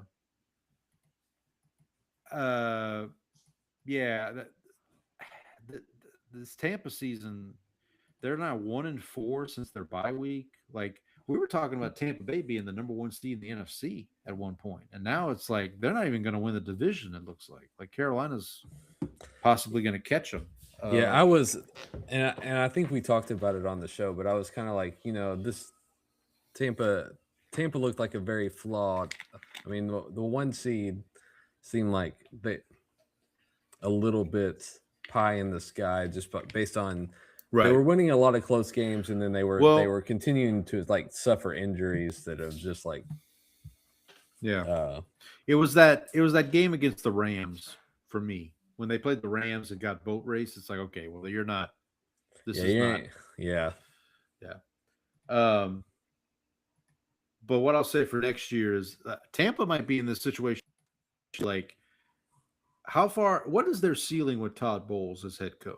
I don't know if it's, and I'll tell you this. I think we may have talked about this on the show before.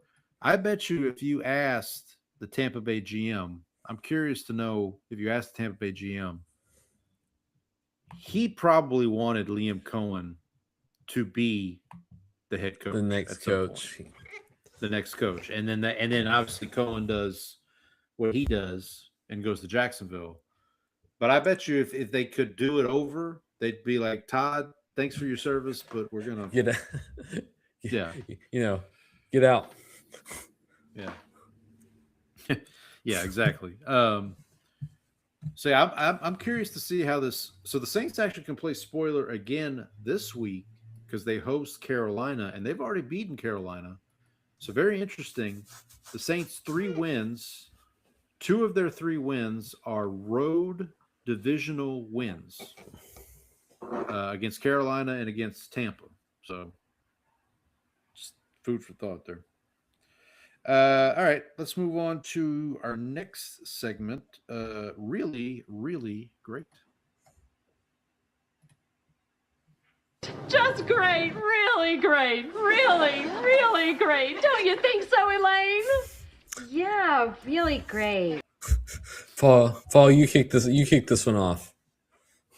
All right, so I'm going to the Lawyer Malloy presents Seahawks 37, Falcons 9. Now you might think I put this here because this eliminates the Falcons from the playoffs. And yes, that's part of the reason why I did. But the other part of the reason is I did want to give a shout out again. I mentioned our good friend Trang, friend of the show. Her Seahawks, friend of the show. Her Seahawks were technically the first team in the NFC to 10 wins with this win over Atlanta. So that's why I wanted to put this here. And Seattle looks pretty formidable. They obviously have a big rematch with the Rams coming up on the horizon here. I think that the 2 best teams in the NFC are in the NFC West. Yeah, I agree. You might even, if you throw the 49ers in there too, you might even say the 3 best teams in the NFC are in the NFC West. But yeah, the problem with the 49ers is their injury situation. And that's true. Speaking of you ain't played nobody. Yeah, it does feel like if one of those 3 teams is not going to make it, the 49ers would be that one. Yeah, but I think they'll make the playoffs just based on their schedule and where they are right now. But it feels like they may get one round deep in the playoffs and then get boat raced just based on personnel. So let's talk about this. So the Seahawks for 2026 looking pretty good. McDonald will be back. I'm guessing Sam Darnold will be back. The Falcons. So here's the deal. So Raheem Morris, I don't know what his record is as a head coach, but it ain't good. Don't know what. Yes, Andy, the NFC North is pretty good. I will give Andy that. We're getting there, Andy. We're getting there. So don't. We're not dismissing. We're not being dismissive. Do you want me to tell you that the best team in the NFC is the Packers? Because I'm not going to say that. No, he probably no. I know Andy doesn't want you to tell him that. I can guarantee Andy doesn't want you to tell him that. So the Falcons now are, what's their record? 4-9, sure. I think. Yeah, it's not good. It is. It's not good. Their first round draft pick next year belongs to the Rams. So it's very possible that the Rams end up with Fernando Mendoza because the Falcons finish, which would be just the most absurd thing. The Rams making like the NFC Championship or the Super Bowl and then ending up with one of the best quarterbacks coming out of college to back up Stafford would be preposterous, but it could happen. I don't know how the Falcons don't just blow this up. I did hear because they have the Athletic Football Show takes voicemails from fans who want to like complain about their team, And so they had a Falcons one this week, and he was basically just like, why don't we blow it up? And it's like they talked about how the Falcons basically try to just quick fix everything. Like last year, the defense was the problem. It's like, hey, let's spend all our resources on like trying to draft 2 pass rushers in the first round this year. And so like you're fixing one thing, but like you're not building for the long term. You're not sort of like fixing the infrastructure. You're just trying to like that's how they got into the situation with Kirk Cousins and Michael Penix, is that they like try to solve one problem and it's like, oh, also this is here. Like, why don't we try to? So there's no sort of like cohesive plan in place. There's no long term. Yeah, long term. Yeah. Long term thinking. So like, what is the point? Like at this point, like I don't understand. Like, what is there that you feel good about moving forward outside of like a couple of guys? Like, is the quarterback really someone you want to build a franchise around? They've added, a couple of pass rushers like they did in the draft this year. They have who's their cornerback? Who's is it AJ Terrell? Oh, AJ Terrell. Yeah. So they've got like bits and pieces, but like I don't see where this is going and how you can like talk yourself into how this gets to a Super Bowl caliber team without some sort of reset. Here's the last thing I'll say, and I don't know if this is a hot take. To me, the only difference between this Falcons team this year and say the Saints team of like 2 years ago with Derek Carr as their quarterback is this Falcons roster outside of the quarterback is far superior. Like the Saints didn't have Bijan Robinson and Drake London and Kyle Pitts and those. Kamara Kamara was already kind of on the back end of his career at that point. So my point is that I think they could turn this around relatively quickly, but to your point, they gotta like quit trying to piecemeal fix things and just let's stop slapping duct tape all over on the roster and calling it fixed. Yep, I agree. All right, buddy, what's your really, really great? So my really, really great, and this I'm going a little off the beaten path here. I'm going to take the Webster Slaughter presents Titans 31, Browns 29. I think this is kind of a game that was a lot more fun than it had any right to be.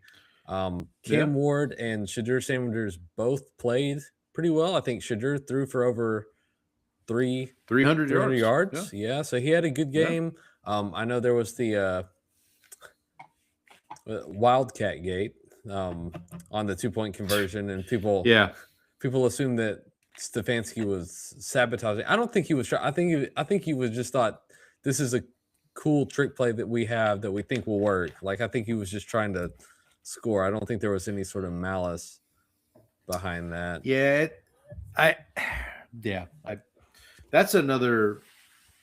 That's a situation where if I can get to the pulse check quarterback and coach, I can see a scenario where every team in the AFC North has a new coach next year.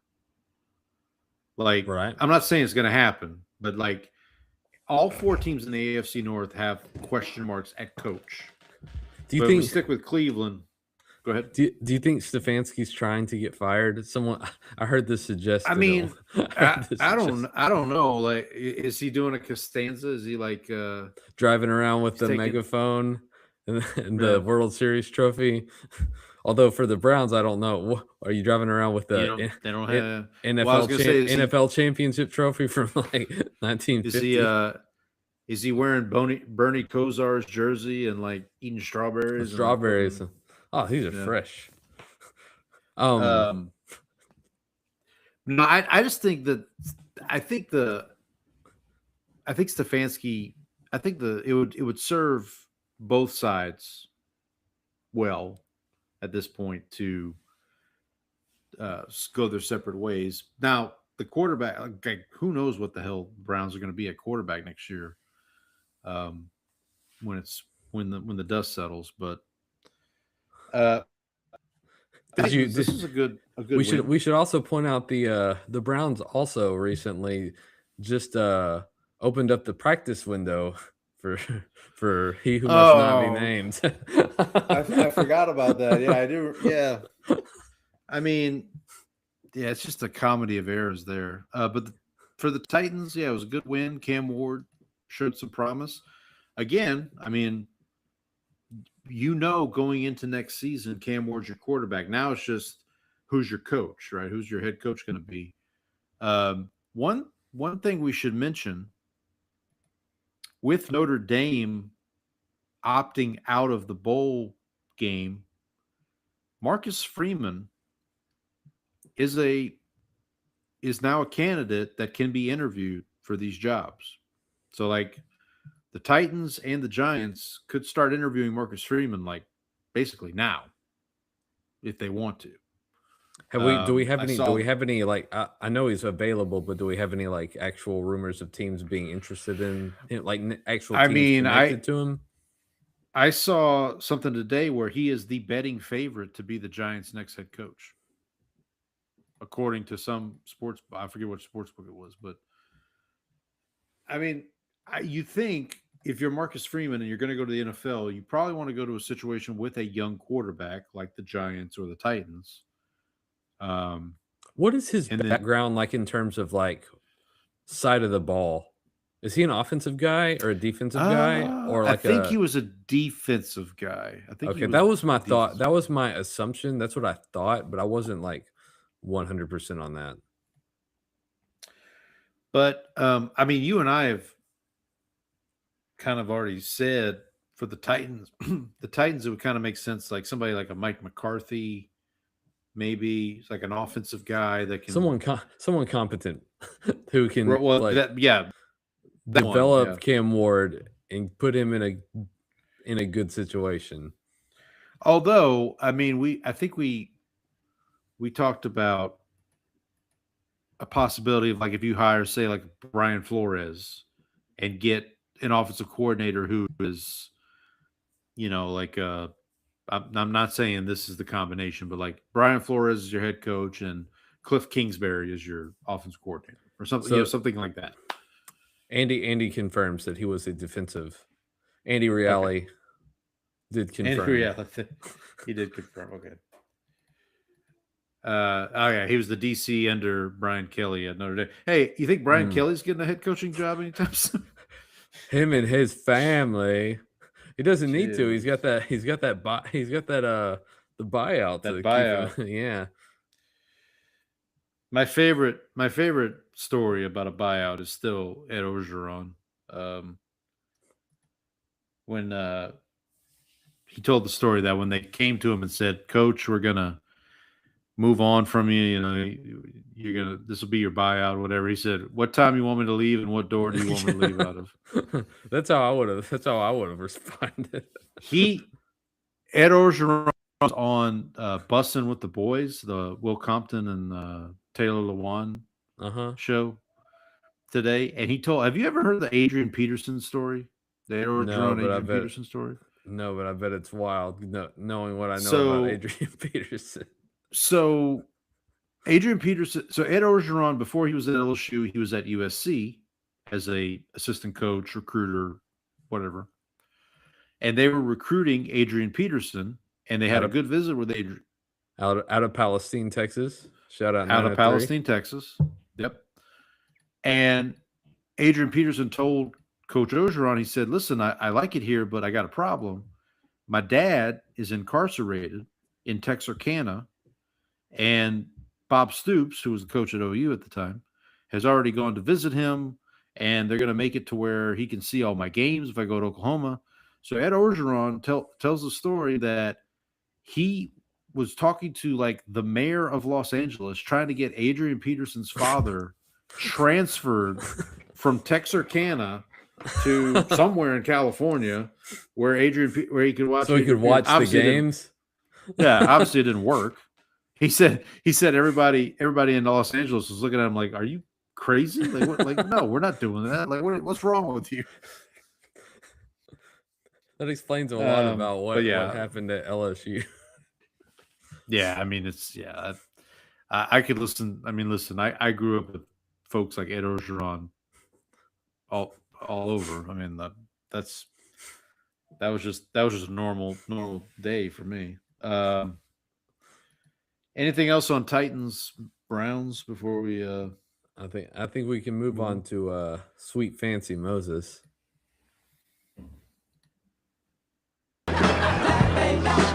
Fancy Moses. Okay, buddy, I'm going to ask you this question. I'm going to let you go first, but let me ask you this question first. Do you get more joy out of a Cowboys win or a just dreadful Eagles loss? Cowboys win, but it is. I mean, it is. I won't say it's close. Might be. Bumping up the Eagles' losses a bit, but I do get quite a bit of joy out of watching a quarterback who is not top 5 turn the ball over 5 times, including twice on one play. So I have a story. So obviously my pick is BJ Bello presents Eagles 19, Chargers 22 in overtime. Paul, I have a little fantasy football story for you. So before you start, because I have a fantasy football story as well, which will tie into yours. So So going into this game, me and my dad are in this league. We are leading the division with the chance to get a bye, first round bye in the playoffs, last game of the season. And we need one of 3 things to happen for tiebreakers. So we either need to win, we need the guy who is in second place. We're not playing this guy, but he's playing somebody else. But we need him if he loses, because we still have a 1-game lead in the standing. So if he loses, then we also. But if we lose and he wins, we would have the same record, and the tiebreaker would go to most points scored. So we needed to outscore him by 20 points this week. He had already finished, and so we were 16 points ahead. So we needed 4 points. We had Jalen Hurts in this game. Okay. So we go in there, and I was like, this is going to be this will be simple. Hurts will have like 5 points by the second quarter, and I'll just be able to cheer for the game. I'll be able to cheer for the Eagles to lose anyway. We'll have that game locked up because our game we still had a pretty good chance of winning our game as well. But if we just got the 4 points, then it would have locked it up pretty quickly. We wouldn't have to worry about the other game going on with him. And so lo and behold, this game was not over quickly. I was not able to sit back. In fact, we ended up losing our fantasy football game, which we had, I think going into the game, we had like a 97% chance of winning on the ESPN, oh my gosh. the ESPN app. We eventually got the points in overtime, even after the last interception. So we did lock up the bye. And the guy below us in the standings also did end up losing. So we did get the first round bye, but Jalen Hurts did not make it easy on us because he was an abject disaster last night through interceptions over the middle of the field. One of them, I think, was tipped. He threw one right to a defensive lineman who was dropping into his. They ran his zone blitz and dropped the defensive lineman into coverage, and Jalen threw it right to him. And then, going into the overtime, the Chargers had kicked the field goal, and then the Eagles were marching down. They had 4th and 4. The Chargers jumped offside to give them a first down. And then Philly continues to drive, and I'm thinking, this is it. The Chargers aren't going to be able to stop them. The Eagles are going to score. And then Hurts throws that last tip ball interception, and I literally nearly fell out of my chair because out of shock at that play. But just a incredible performance. I also want to point out that Justin Herbert got the bejesus beat out of him in this game. Like just a few days after having surgery on his hands, was back there and just got beat up. Like I can't imagine the amount of pain pills or pain injections that guy was taking after this game in the locker room. But what time did you end up going? Oh, go ahead and tell your fantasy football. So here's my side of the so if you were in my league, Jalen Hurts scored less points than a quarterback who finished the game, and that is Daniel Jones. Because and the reason I know this is because I've been riding Drake May all season. Love the Drake. He was on a bye this week. So I had to go with I had to find somebody, so I went with Daniel Jones, and I knew it probably wouldn't be great because he was, he has a partially fractured fibula or whatever it is. Yeah, he hasn't been able to move very well. Yeah, so I'm thinking, okay, well, let's just hope he can get through the game and give me a couple points. He got 0.8 points. Jalen Hurts got 0.6. And Jalen Hurts played an entire game. Our league was a little more forgiving on the turnovers, I think. So anyway, so Daniel Jones gets 0.8, and I still win because I had the Seahawks defense special teams, which was 20 points. Brock Bowers, excuse me. Who else did I have? Bucky Irving, who, even though the Saints, Bucky Irving came back and had a really good game. I think I had Chris Godwin in that game too. I ended up winning the game anyway, but I was just this morning, how bad was Jalen Hurts' points? And I look, I'm like, Daniel Jones outscored him, and he tore his Achilles. That's pretty bad. It was impressive, to be honest. Yeah, and I'll just mention that was in the Drake Nevis presents Jaguars 36, Colts 19. So, well, here, before we get to that, let's just do our pulse check real quick on the Chargers. Harbaugh's back next year. Herbert's back next year. No big deal. This Eagles thing, which I know it's not going to hurt your feelings if Sirianni's not back, but if they continue with this collapse, which now it's basically your guys have to win out. The Cowboys have to win out against Minnesota, the Chargers, Washington, and the Giants. And you have to hope the Eagles lose two of Raiders, Commanders, Bills, and then Commanders again. Right. I was going to say 2 Commanders games in there. Yeah. So now Jaden Daniels is hurt again. Why he was even playing in the first place, I have no idea. Yeah, that one doesn't make a lot of sense to me either. So, but let's just pull on this thread a little bit. Let's say the Eagles don't make the playoffs. I mean, they fired Doug Peterson for less. Let's be honest. I think what they'll end up doing, though, is firing the offensive coordinator and bringing Sirianni back, and then just giving him another shot at it, just because that's been kind of the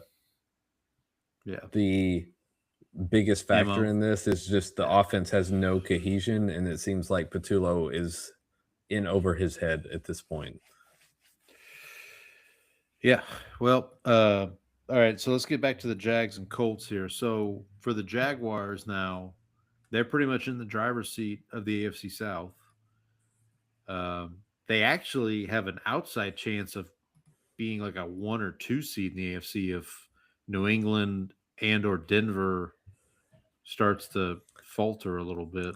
They would be a lock for the 1 seed right now if they hadn't blown multiple games with against Houston. Davis Mills was the one, yeah. And then there was also the Cincinnati game that they just choked away earlier in the season. Yeah, and obviously I'm interested to see what happens in their offseason because I think Cohen has proven he's a good coach. This Trevor Lawrence thing, man, I'm telling you, like, he's playing better though. I think he actually had his best game of the year this week, and actually I think one of the better games in his career. And I will point out that the Jags are like 5-1 since their bye week. But they have also I think they took the Raiders and the Cardinals took them to overtime. So there is that side of it as well. I don't know. I think they've got the inside track on the AFC South, but Houston has looked pretty formidable the last few weeks as well. So I think you got a couple of teams that could end up winning this division, the Colts are not one of them. Yeah, the good news for the Jags is they still get to play the Titans twice, right, in the next 4 weeks. So,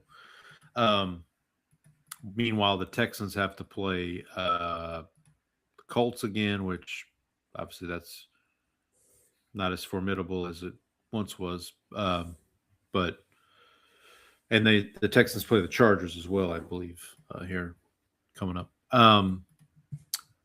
The Colts, yeah, man, I felt really bad for Danny Dimes. I think here's the other thing about the Colts. I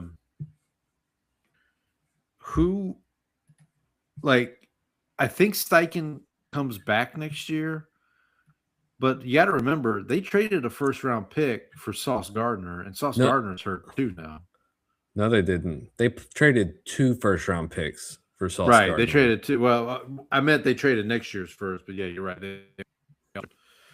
So that's not ideal. And I mean, I feel like they're in like, but they're not firing Steichen because I think they because of the way that they've set themselves up. They've proven that his offensive system with a competent quarterback who is not Anthony Richardson, who sucks, running it is a good, viable offense in the NFL. Now, Brandon. I've watched a lot of football, and I don't think I have rooted as hard for a non-Saints team as I am going to be rooting for 44-year-old Phillip Rivers coming off the couch, I mean, have we ever had a grandfather? That was going to be my question. You stole my question from me. Is this the first grandfather? This man is 44 years old. He has not taken a snap in the NFL since 2020, and they're going to roll this dude out against Seattle's defense on something that's a possibility. And against Houston's defense in Week 18,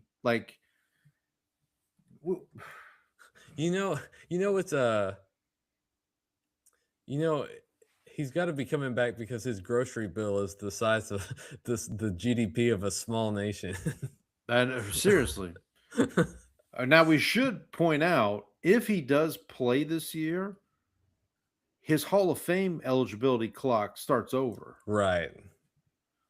So, and he's a finalist technically for the 2026. Now he's on the practice squad right now, so that doesn't count. If he stays on the practice squad, he's fine from a Hall of Fame standpoint. I do think the Saints it would behoove them to call the Colts and be like, hey, we've got this Derek Carr contract that you could take if you want, if Derek Carr is up to it. Well, that would also reset Derek Carr's Hall of Fame clock. So, You make a fine point. Yeah, I don't know. The Colts, they're in a tough spot because I mean, a torn Achilles, you don't come back from that too quickly. No, that's a tough injury. Unless you're who was it that came back from a torn Achilles really superhuman? Kirk Cousins. Man, well, maybe the Colts can trade for Kirk Cousins. Maybe that'll be their next. All right, buddy. Let's move on to you gotta love sports. It's 4th and inches, and the Giants are going for it. You've got to love sports. Do I get to start this one? Yeah, go ahead and lead off. This okay, was Taquios. I should point out that this was the game where I well, you go ahead and then I'll fill you in on how I saw this game.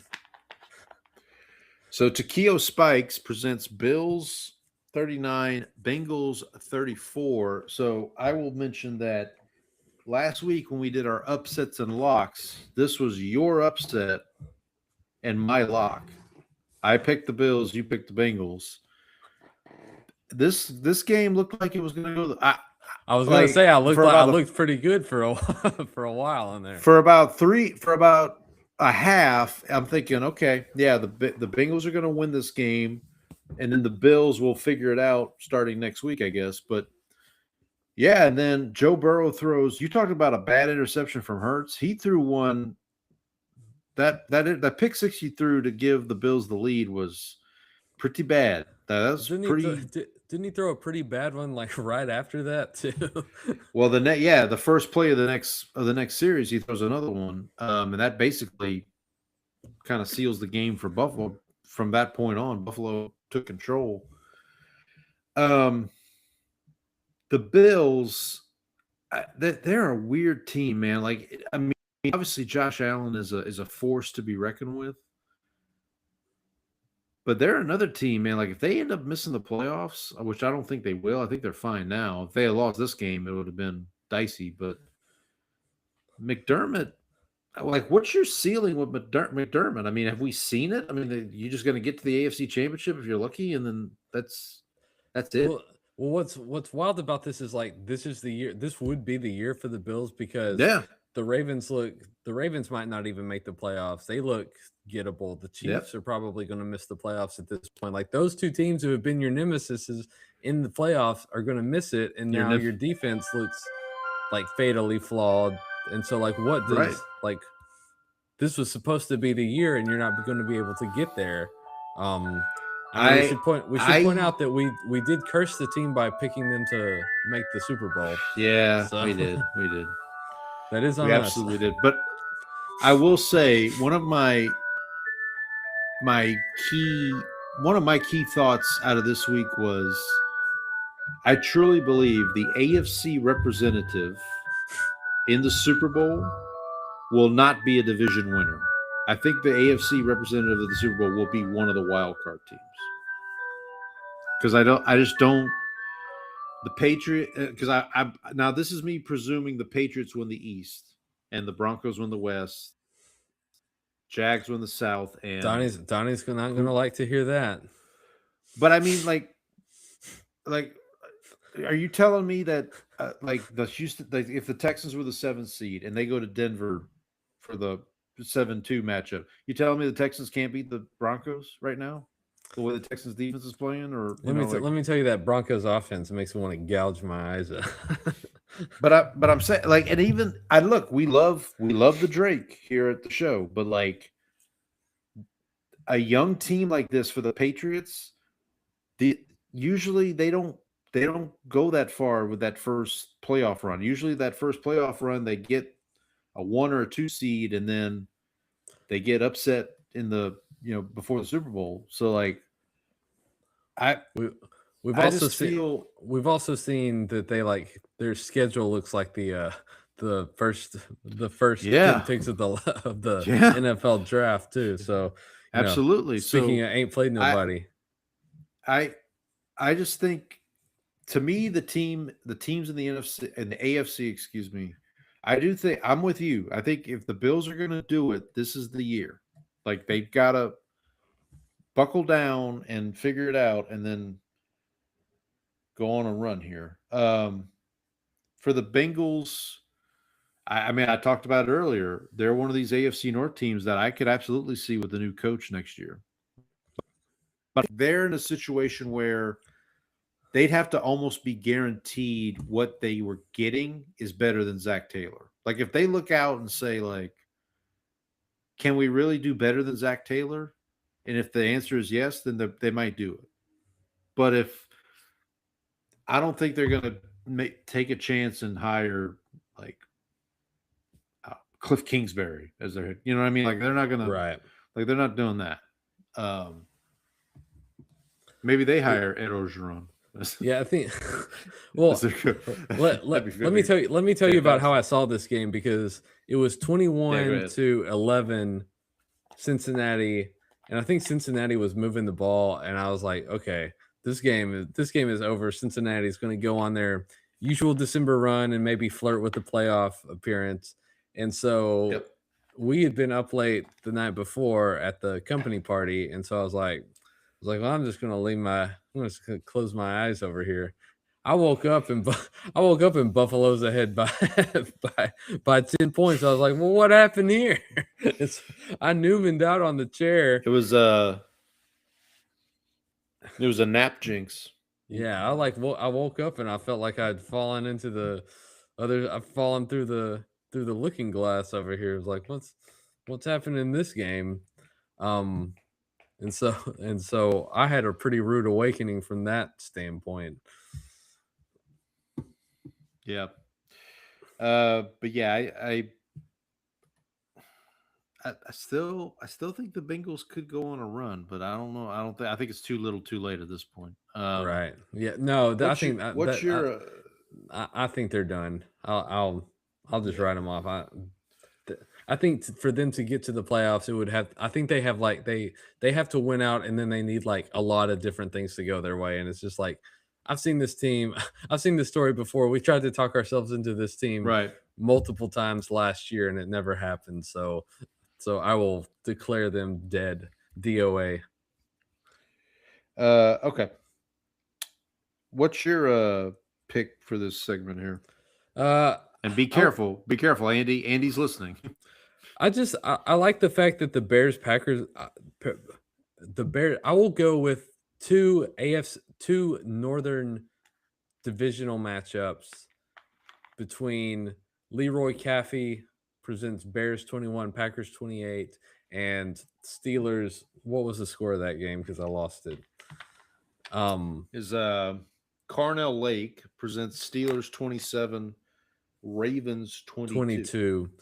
Yeah, just two Northern matchups that went down to the wire. I know the Ravens got screwed on what should have been a catch, because why was that not a catch? But just an incredibly stupid Steelers win, which they seem to just like find these every single year. Divisional matchup, pulling out a victory.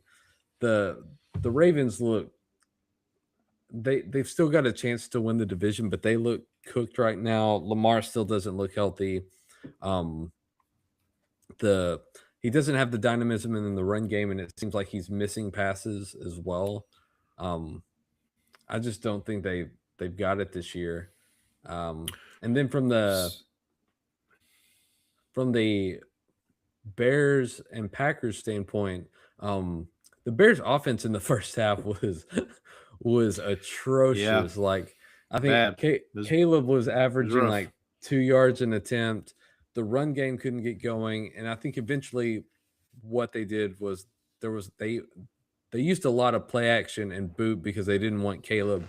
I saw a comparison of his passes on play action and bootlegs compared to when he was just a pure drop back passer against the Packers defense, and it was a pretty stark difference. Like, his drop back pass game was just like not there this week.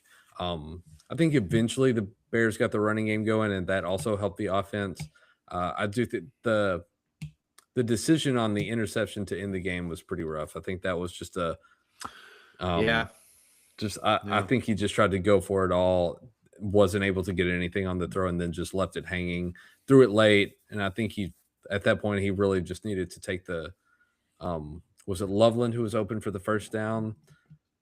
Yeah, on that. Yeah, and so just a kind of a second quarterback decision on there. But the game ended up pretty good. It looked like for a minute, for the first half, it looked like that could turn into a laugher. But the Bears, it looked like Ben Johnson found things that worked eventually, and they were able to just like keep to get back into the game and then made it interesting. So that's my you gotta love sports segment for the week. Yeah, let's just talk real quick. So for the Bears, obviously they've got the right coach. Caleb's their quarterback for the future, for moving forward.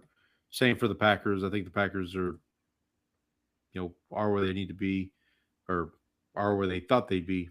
They are who we thought they were. The Bears are who we thought they were.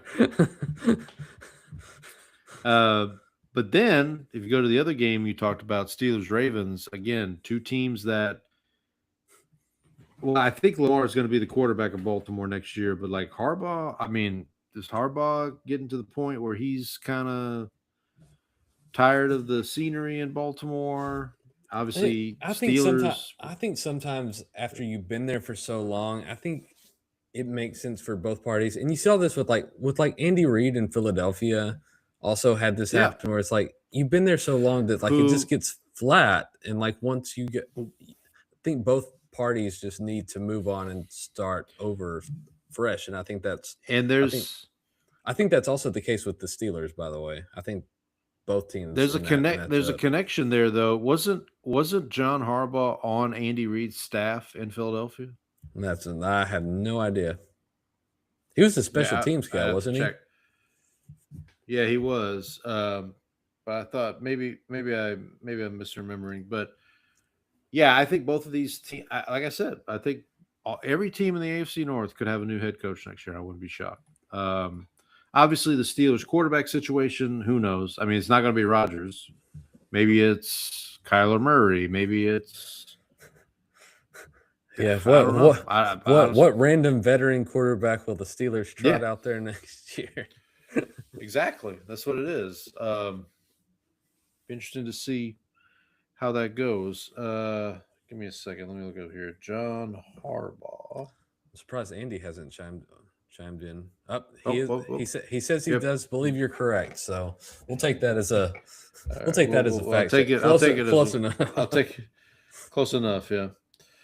All right. Let's quickly go through kind of the rest of the slate here, just to kind of recap week 14. Dick James presents Vikings 31, Commanders 0. Commanders now eliminated from the playoffs. So I don't know what the hell happened here. Like, it was pretty brutal. It was bad. I mean, I think the Vikings are also the first team to ever get shut out one week and then go and pitch a shutout the next week. Oh, that's a good call. Yeah.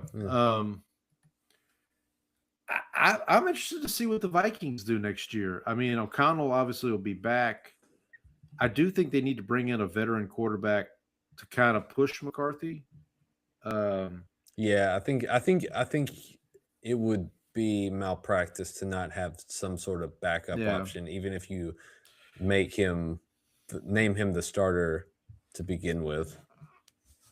And then for the Commanders, this is kind of talking about malpractice.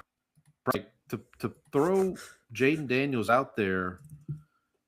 First of all, you've got Jaden Daniels on a rookie contract, and I mean, we talked about this in the preseason. Like, we saw this kind of decline coming. I don't think we thought it would be this bad, but you've got the oldest roster in the NFL, or one of the oldest rosters in the NFL. Like, they've got to really get back to building a younger roster here coming up in this offseason. I would like to put. Well, they do have. I think they will have $100 million in cap space next year. So there is that. Well, there you go. But I will point out that this show talked about the Commanders and their team building strategy, and we were not fans of it. Kudos to us.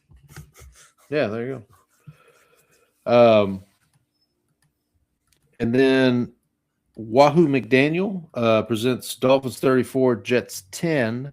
So obviously the Jets are going to have a new coach. Or no. They have Aaron Glenn. Sorry. I'm thinking of the Giants. Sorry. My bad, Aaron. My apologies.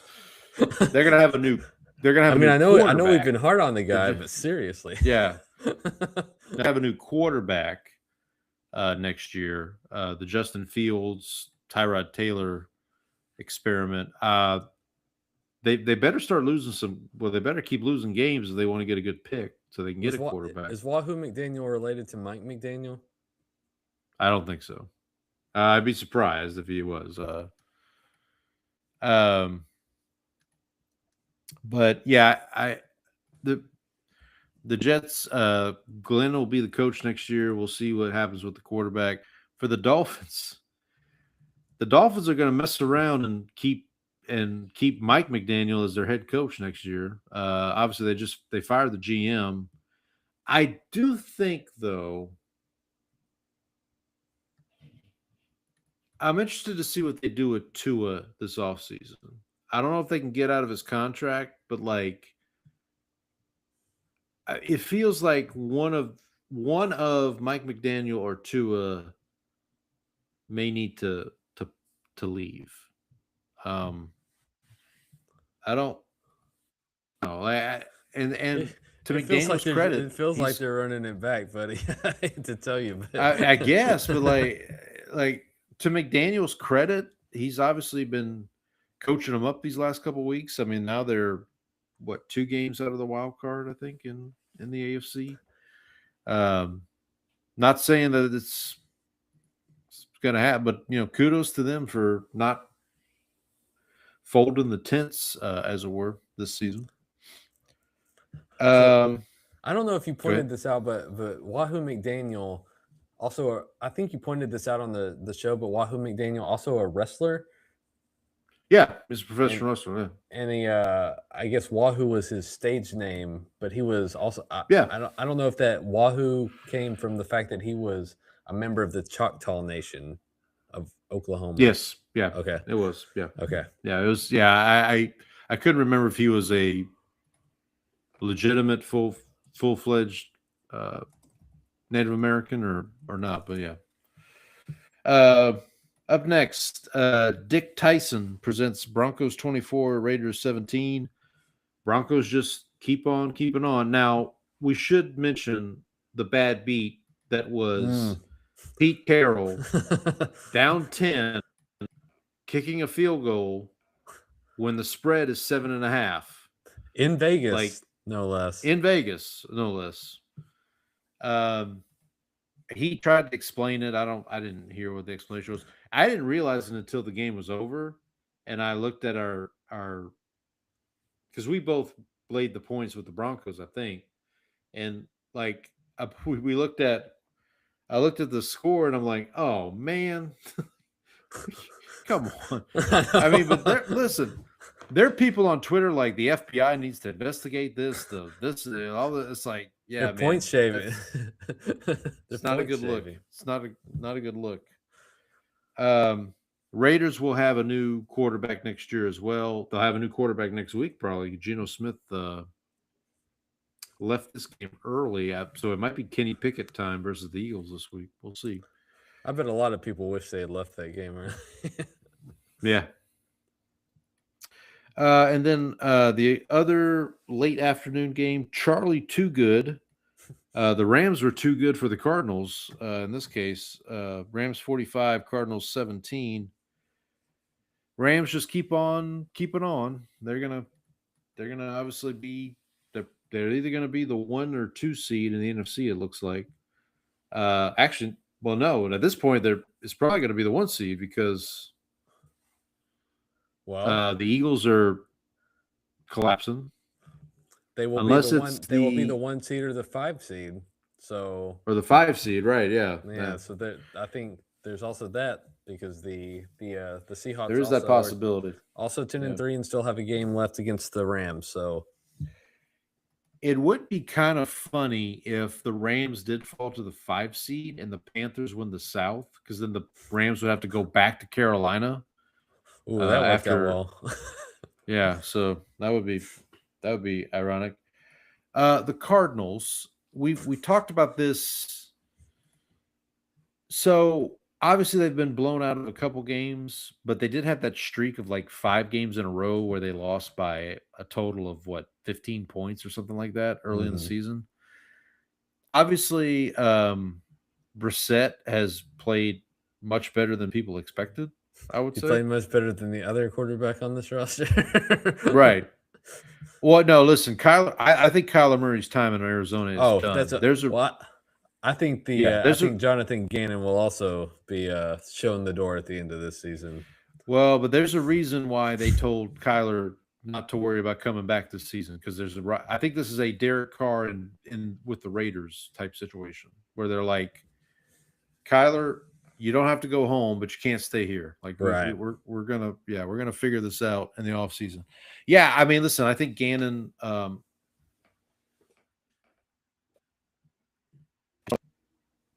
don't know who would want this job. If they do get a high draft pick, obviously they can maybe get a quarterback. I mean, obviously James Conner should be back next year. Trey McBride is a legit top 3 tight end in the NFL, probably. They do have some. I mean, Marvin Harrison, when healthy, is good. Michael Wilson, their other receiver, pretty good. Their defense at times played really well this season. Yeah, and they're young. They just drafted Walter Nolan and a couple other folks this year. So hopefully better days ahead for the Cardinals. The good days may be behind the Chiefs for this season. Not that Steve Martin presents Texans 20, Chiefs 10. So this seals it. The Chiefs cannot win the AFC West. So the 9-year or whatever the streak was for the Chiefs. I know that breaks Donnie's heart. I know it does. I know. Crying into sobbing into his pillow at night about that. I know it does. I'm interested to see what Andy Reid does this offseason. Now, I'm just going to say this. I'm not putting the Chiefs in the dirt just yet. For this season, I'm not. Until here's the thing: if you are the Chargers or you are the Broncos, you have a chance to put the Chiefs in the dirt coming up in the next 4 weeks. The Chargers this week, they play the Broncos, I think the last week of the season or towards the end of the season. So, yeah, if you want this to be over, if you want to really put a stake in the heart of this team, you got to do it. But if they don't let's assume they don't make the playoffs, the Chiefs, that is. I'm interested to see what Andy Reid does this offseason. Maybe maybe they feel like Spagnuolo is ready to take over the job, or Matt Nagy, God forbid, is ready to take over. Andy, what do you feel about Matt Nagy? Probably about the same way as he feels about Matt Eberflus. So I wanted to point this out because it feels like the Chiefs have something similar to the same issue that the Ravens offense has, in that once Tyreek Hill left, they've never really been able to replace him sort of in the way that they wanted to. They've sort of built around Rashee Rice has been a good receiver, but he has certain limitations, and they've tried to find that speed element with Xavier Worthy, Hollywood Brown. They've tried to add people, but they're either receivers that are past their prime who just aren't fit for the role, or they're just small guys who don't have the same sort of angles, the angle breaking speed that Hill had. And it seems like they've never really been able to find that and build a cohesive receiving unit. And then I read somewhere today, I think it was on ESPN, that their run game is basically non-existent right now. They spend too much time in shotgun, and that sort of closes off some of the angles for trying to build a run game and trying to lean. They would be better suited maybe trying to lean into more of an under center run game to actually give defenses the threat of that instead of just sitting in shotgun all the time. So I think there are changes that they can make to, they need to look in the mirror and adjust some things that they're doing on offense to get back. And the offense has still been, I think, by most of the advanced metrics, has still been good. It's just that they're not winning the coin flip games that they won last year. And the it just seems like they need to take this opportunity to sort of take a step back and self-evaluate what they're doing. Yep. I agree. No coach is named Matt. Yeah, I saw that from our good friend Andy there. Hey, my middle name is Matt. Can I coach the Bears? but you're not. I would say you're not a coach. No. I could be yet. Okay, so I think you and I last season we were pretty hard on the Texans. The whole season we were like, this is going to be a one and done team in the playoffs. Like we could see this coming. They eventually do win a playoff game. They go to Kansas City. Yada yada. So there's something different about this Texans team this year. I don't know what it is. But like the Texans team last year would not have won 3 games with Davis Mills as their quarterback. Yeah, I think their offensive line has actually like played a little better. I think that's helped. Right. It's not completely it's not completely incompetent. It's like just like mildly incompetent now. So like right. That's an improvement. Yeah, I am of the opinion now the AFC South is getting 2 teams in the playoffs. Oh yeah. I am firmly of that opinion. One thing I'll say about the AFC, the one team I would watch as like a possible slide back out of the playoffs would be the Chargers. Only because of their injuries to their offensive line. Herbert, like you talked about it, like Herbert's getting killed back there. And they've got some games coming up against some defenses like the Chiefs this week or the Cowboys. I know against the defense. Well, I know, but listen, the Cowboy, like you got some pass rushers there, right? That can. Well, it didn't look so good against the Lions, so we will see about. Well, that's fair. That's fair. That's fair. You know what's funny though is so I have that first round bye in the playoffs. Fantasy. Yeah, and then the week after that I have Justin Herbert. So I'm going to have to choose between Justin Herbert and Jalen Hurts. But Justin Herbert against the Cowboys, which I think might end up being the actual right play. Yeah, I think you're right. Okay, buddy. Anything else from week 14 before we move on here? No. Do you want to give the playoffs while I go grab some water? Sure, I can do that. Here's your week heading into week 15. Here's your playoff picture in the National Football League. Got 4 weeks left. In the AFC, the 1 seed, the Denver Broncos, who, by the way, I'll probably re-say this when Brandon rejoins us, but the Broncos clinched the tiebreaker over the Patriots this week by beating the Raiders. So remember, the Patriots lost to the Raiders week 1. The Broncos have now beaten the Raiders twice. So if the Broncos and Raiders end up tied because they didn't play each other this year, the next tiebreaker is common opponents. So the Broncos now hold that tiebreaker over the Patriots. The 7-2 matchup right now is Texans at Patriots, which again, if I'm a Patriots fan, I'm not super excited about the Texans coming in the way they're playing. 6-3 matchup, Bills at Jaguars. 5-4 matchup, Chargers at Steelers. In the NFC, the 1 seed right now is the Rams. Again, if the Seahawks are neck and neck record wise with the Rams, so that could change from week to week. 7 versus 2, Bears at Packers, so a rematch of what we just saw this past week. 6-3, 49ers at Eagles, and then finally 5-4 right now is Seahawks at Buccaneers, but that could easily be Seahawks at Panthers, which the Seahawks, I believe, play the Panthers here in a couple weeks. So get a little preview of that potentially. For the draft, your top 5 right now are Giants, Raiders, Titans, Browns, and Saints. Brandon's beloved Cowboys, right in the meaty part of the curve in the first round. They are picking 15th right now. The Cowboys are actually picking after the Chiefs at this point. So Brandon, do you realize that the Cowboys are right now picking right after the Chiefs in That's the not first fair. round?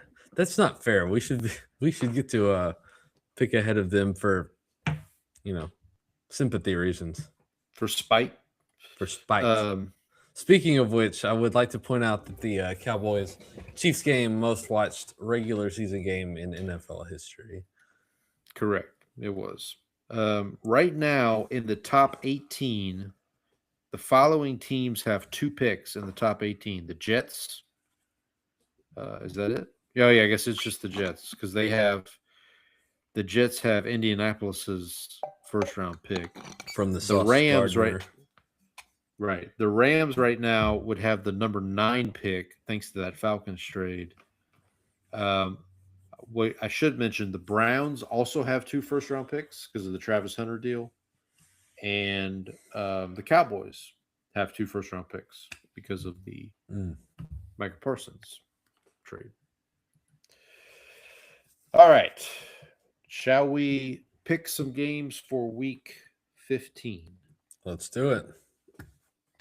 All right. So we are done with bye weeks. No more byes the rest of the season. Bye. Yeah, bye. Yes. Very good. Another bullseye. Do you get it? Bye. I got you. I get it. All right. All right. So again, for these matchups, we will be using coaches who coached for both teams. Don't necessarily have to be head coaches. In fact, one of these matchups I had to get a little creative, but I'll talk about that when we get to it.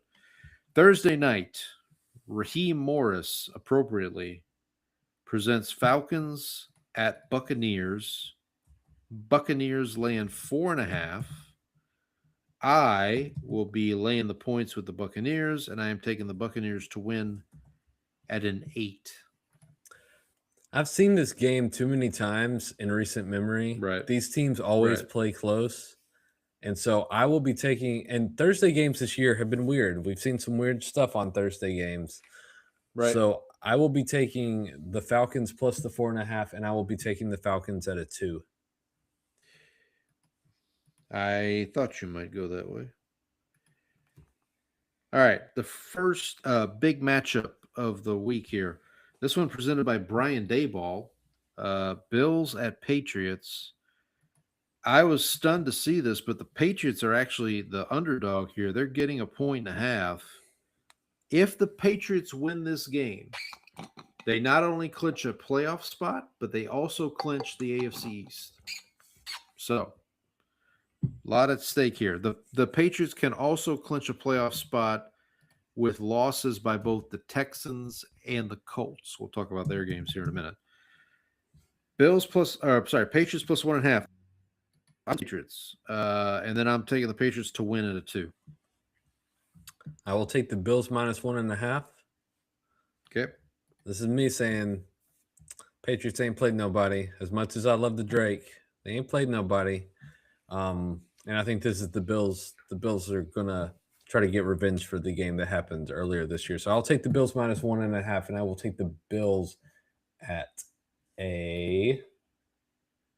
I'll take them at a 6. Okay. We should mention the Patriots have already beaten the Bills once this season in Buffalo. This game is in Foxborough. Up next, we have Marvin Lewis presents Ravens at Bengals. Bengals are getting 1.5. A loss by the Bengals here would eliminate them from the playoffs. So, I'm going to take the 1.5 of the Bengals, and I'm taking the Bengals. Might be surprising, but I'm taking the Bengals at a 10. Ooh, that's steep. I will take the Bengals. I will take the Bengals plus the points. I will take the Bengals to win, but I will take the Bengals at a 3. Okay. So are we – okay, we're aligned on this one, but the first 2 games we were head-to-head, right? Correct. Up next, Another big game here. This one presented by the father of current Cowboys head coach Brian Schottenheimer, Marty Schottenheimer. Chargers at Chiefs. Chiefs laying 5.5. All right, so the Chiefs could be eliminated from the playoffs with a loss here, and you would need one of the three of the following four teams to also win. The Jaguars, the Bills, the Texans, the Colts. So if the Chiefs lose and three of those four teams win, the Chiefs would be eliminated from the playoffs. I am taking the Chargers plus the 5.5, but I'm taking the Chiefs at a 9 to win. Chargers plus 5.5. Chiefs to win at a 5. Okay. Up next, we have Andy's beloved Bears hosting the Browns. This one brought to you by Dick Geron. Bears are laying 6.5 here. I'm going to take the 6.5 with the Browns, taking the Bears at an 11. You know we love our dicks on this show. We I mean, listen, it's their name. I'm just reporting the name. Like I can't help it. Who did you take, Paul? I was lining up that joke. I took the Browns. I took the points with the Browns, but I took the Bears at 11. Okay, I'm just going to count on Ben Johnson to figure out how to protect his quarterback from Myles Garrett caving his head in. So I will lay the points with the Bears, and I will take the Bears at a 4. Okay. Up next, had to do some searching for this one. Matt Burke presents Cardinals at Texans. I believe Matt Burke is the current defensive coordinator for the Texans. Texans are laying 7.5 here. I laid the points with the Texans, and I'm taking the Texans at a 12. Matt Burke is currently, yes, defensive coordinator in Houston. And he was like I took the Texans. I laid the points with the Texans. I took the Texans at a 12. Okay, I have Texans minus 7.5, and I have Texans at a 16. Yeah, we can go all the way to 16 now because there's no buys. When you said Matt Burke, I thought you were talking about Matt Burke, the guy who went to Harvard. Oh right, yeah, no, not that Matt Burke. All right, up next, Raiders at Eagles. This one brought to you by Chip Kelly. Well, not anymore, at least.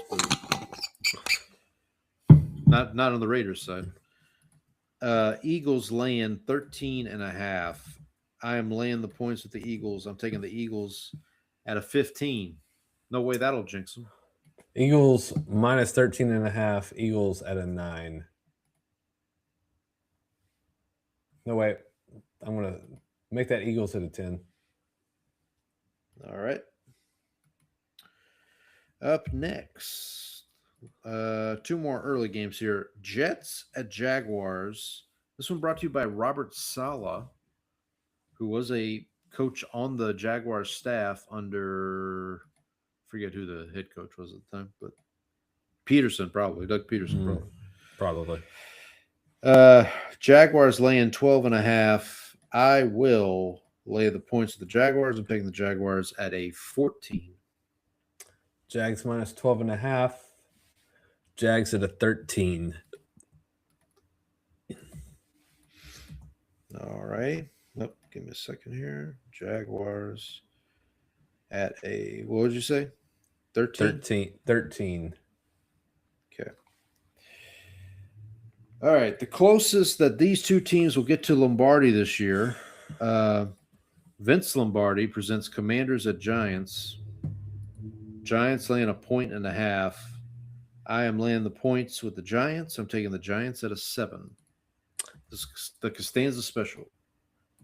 Giants minus 1.5. Giants at an 8. All right.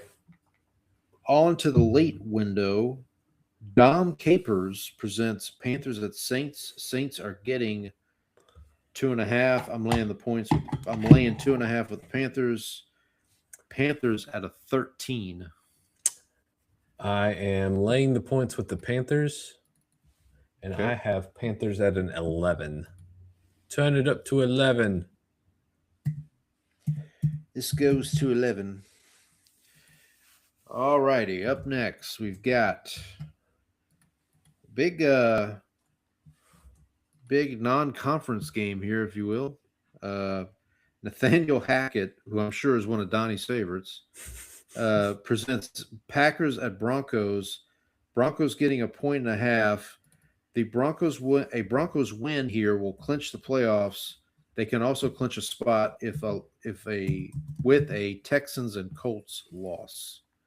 I lay in the points with the Packers, and I'm taking the Packers at a 3.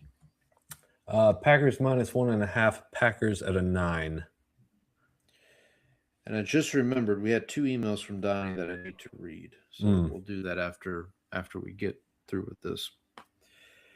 Up next, we've got Rams hosting the Lions. This one brought to you by Mike Martz. Straight Rams win, they clinch a playoff spot. Rams laying 4.5. I'm going to lay the points with the Rams, and I'm taking the Rams out of 4. I will take the points with the Lions. Okay. And I have Rams at a 7. All right, up next, Jim Mora. Yes, that Jim Mora presents Colts at Seahawks. Seahawks minus 10.5.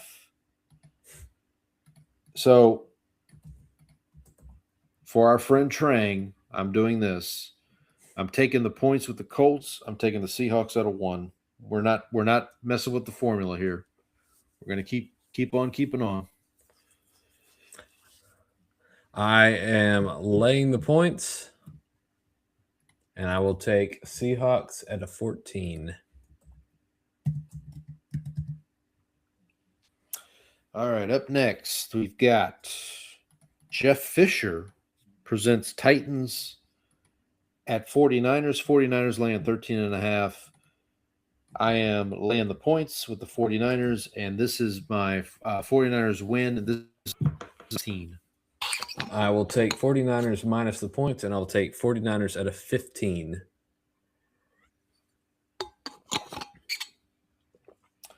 All right, Sunday night game here. This is a big one for my friend Brandon. Mike Zimmer presents Vikings at Cowboys. Cowboys laying 6.5. I'm taking the 6.5 of the Vikings, and I'm taking the Vikings at a 6. Vikings plus 6.5, and I will take the Vikings at a 1. All right, give me a second here. Vikings, and then Vikings at a 1, you said? Mm-hmm. I'm very curious to how good can our defense make J.J. McCarthy look? It's a good question. All right, last but not least, Monday night, and this one presented by a Cowboy legend, Chan Gailey.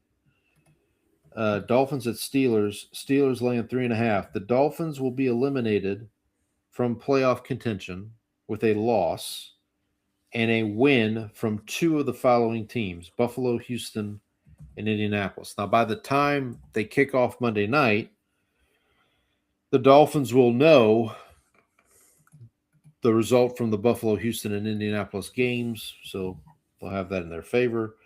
This is Steelers minus 3.5. I'm going to take the points with the Dolphins, and I'm taking the Dolphins to win at a 5. So I will tell you why I am taking the Steelers. It's because is it the weather? It's the weather, because Tua has now won one whole game below like 40 degrees. I expect this will be cold. It is in Pittsburgh, so I will lay the points with Pittsburgh, and I will take Pittsburgh at a 12. Pittsburgh at a 12. Okay. All right. Before we get to Donnie's correspondence here, let me just let the fine folks know at home. Brandon and I are going to go head-to-head on 6 matchups this week. I guess I didn't update that. But last week we went head-to-head on 7. You won 5-2. For the season, you're up 50-37. I should just bet the picks that I disagree with you on. There you go. Don't know Paul. All right. So let me get to Donnie's emails real quick because one was Broncos related, the other was more NFL related. Let's start with the Broncos one.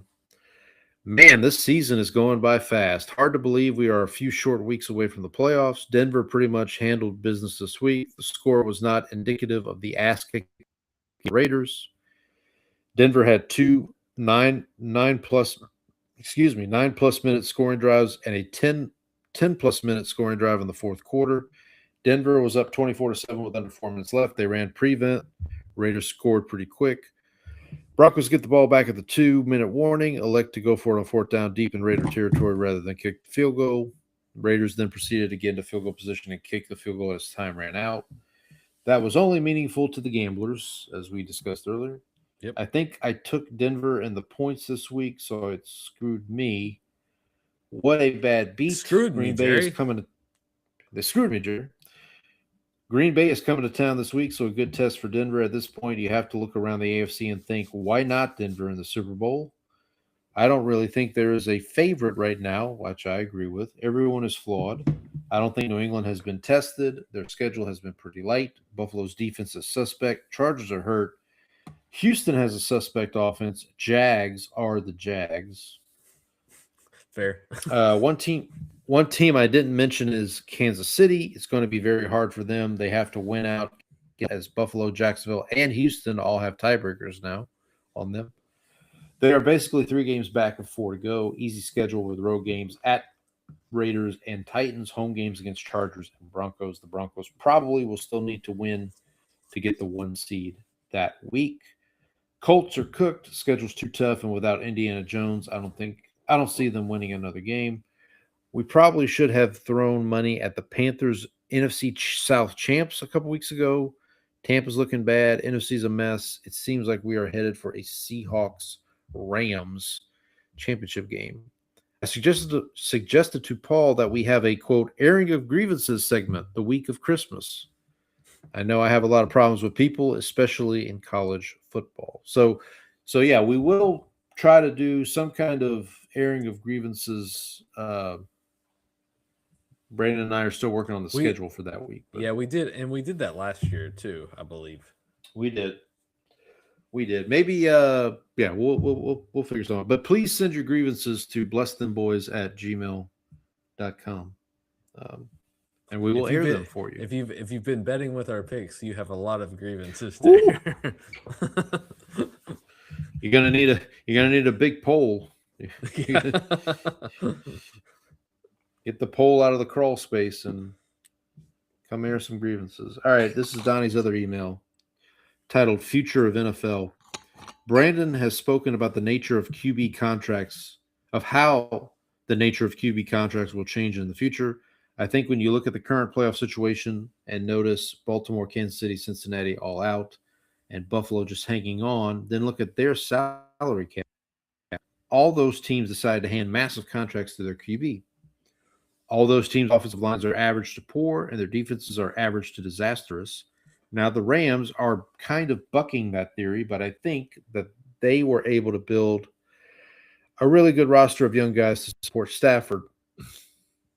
You look at the really good teams this year, and most either have a young QB on a rookie deal, Denver, New England, Houston, a journeyman quarterback on a cheap deal, Tampa, Indy, Seattle. That doesn't hold across the board, but it's enough of a trend to keep an eye on when some of these guys start coming due for a contract extension. Like, are the Broncos going to give Bo a $70 or $80 million a year deal? I think that would be a mistake, but you don't want to end up like Cleveland, who let Baker walk and then find yourself in QB purgatory. It also didn't. So I do agree with.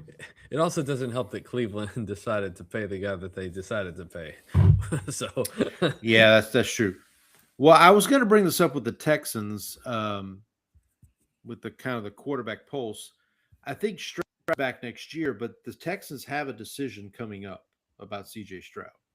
Do you give him that big money, that contract? That who was the last quarterback that just got paid? I can't remember now, but Brock Purdy the last one. Brock Purdy, that's who it was. But Donnie brings up a good point. Like you kind of, and it goes back to something I talked about recently, which was it's your draft. If you can't draft, you're SOL. Like you're just like you that's really the key to all this. So we'll see how it shakes out coming up. All right, let's move on. My voice is leaving me here a little bit, but let's finish this out with we're going to do our George is getting upset. This is not good. Worlds are colliding. George is getting upset. All right, so last week I had the Jags over the Colts. Got that. You had Bengals over Bills. Sad for you. We are both 6-8 this season on our upsets. So I think I get the honors of going first here. That is correct. That is correct. All right. So for my upset, will take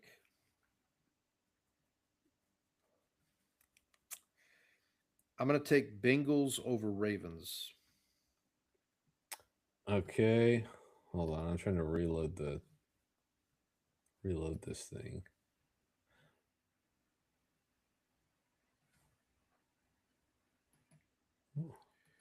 Yeah, Bengals over Ravens for me. Safe picks.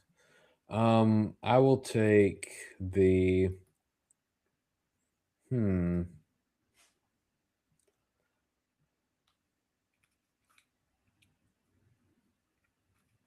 I will take the Thursday night game. I will take Falcons over Bucks. All right. Falcons over Bucks. I should point out for my upset pick, I have not taken the Bengals yet this season. And you, I don't think have taken the Falcons this season. Have not. Oh, hang on. Falcons over Bucks.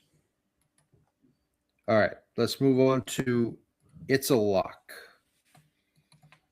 Jerry, it's a lock. Kramer, you've had this thing under control for almost 3 years now. Okay, so last week I had Bills over Bengals, which I got. You had Broncos over Raiders, so you also got one for the year. On the locks, we're both 12-2, so we're even Steven on upsets and locks. There we go. I will defer to you, sir. I'll let you go first on this. I will take my 16-point game. I will take the Texans over the Cardinals. Yeah, I guess that's probably what I should do, huh? So you're going Texans over Cardinals. Mm-hmm. So I'll keep it simple and go 49ers over Titans. So 49ers over Titans for me. Texans over Cardinals for Mr. Brandon. All right. Let's see what I wasn't going to go Bucks over Falcons like I did last week with I thought about going Seahawks over Colts, but I feel like I've used the Seahawks a lot, so I you've used them a little. No, you haven't used Seahawks. Huh. I don't think so. Okay. I don't see. Well, you use the Titans. I've picked against the Titans a lot. Or not the Titans. Who the Colts? They play the Colts. No, never mind. Yeah. Okay. Well, see how that all shakes out next week. So we are approaching the holiday season. So hopefully everybody's having a good month of December as we get into the holidays here. Hope everybody's safe, spending time with your family, all that good stuff. Shout out to our good friend Andy for joining us in the chat this evening. Appreciate him. Again, send us your grievances. We are going to try to do an episode that week of Christmas. We're still trying to work out the logistics of it, but please do send in your grievances if you have some grievances you want to air. Join the College Bowl pick'em. Yep. Please do that as well. What else? Yeah, I got some good football. Go ahead. Give a big thanks to Andy for sticking with us and being our stat guy today. Yeah. Our fact absolutely. checker. Absolutely. We will chat with everybody next week. We're getting down to the nitty gritty. Only 4 weeks left of the NFL season. I got some playoff scenarios might come to pass. Phillip Rivers is back, might be playing in the NFL this weekend. That's some wild stuff right there. It's a madhouse. But until next week, happy football, everybody. Happy football.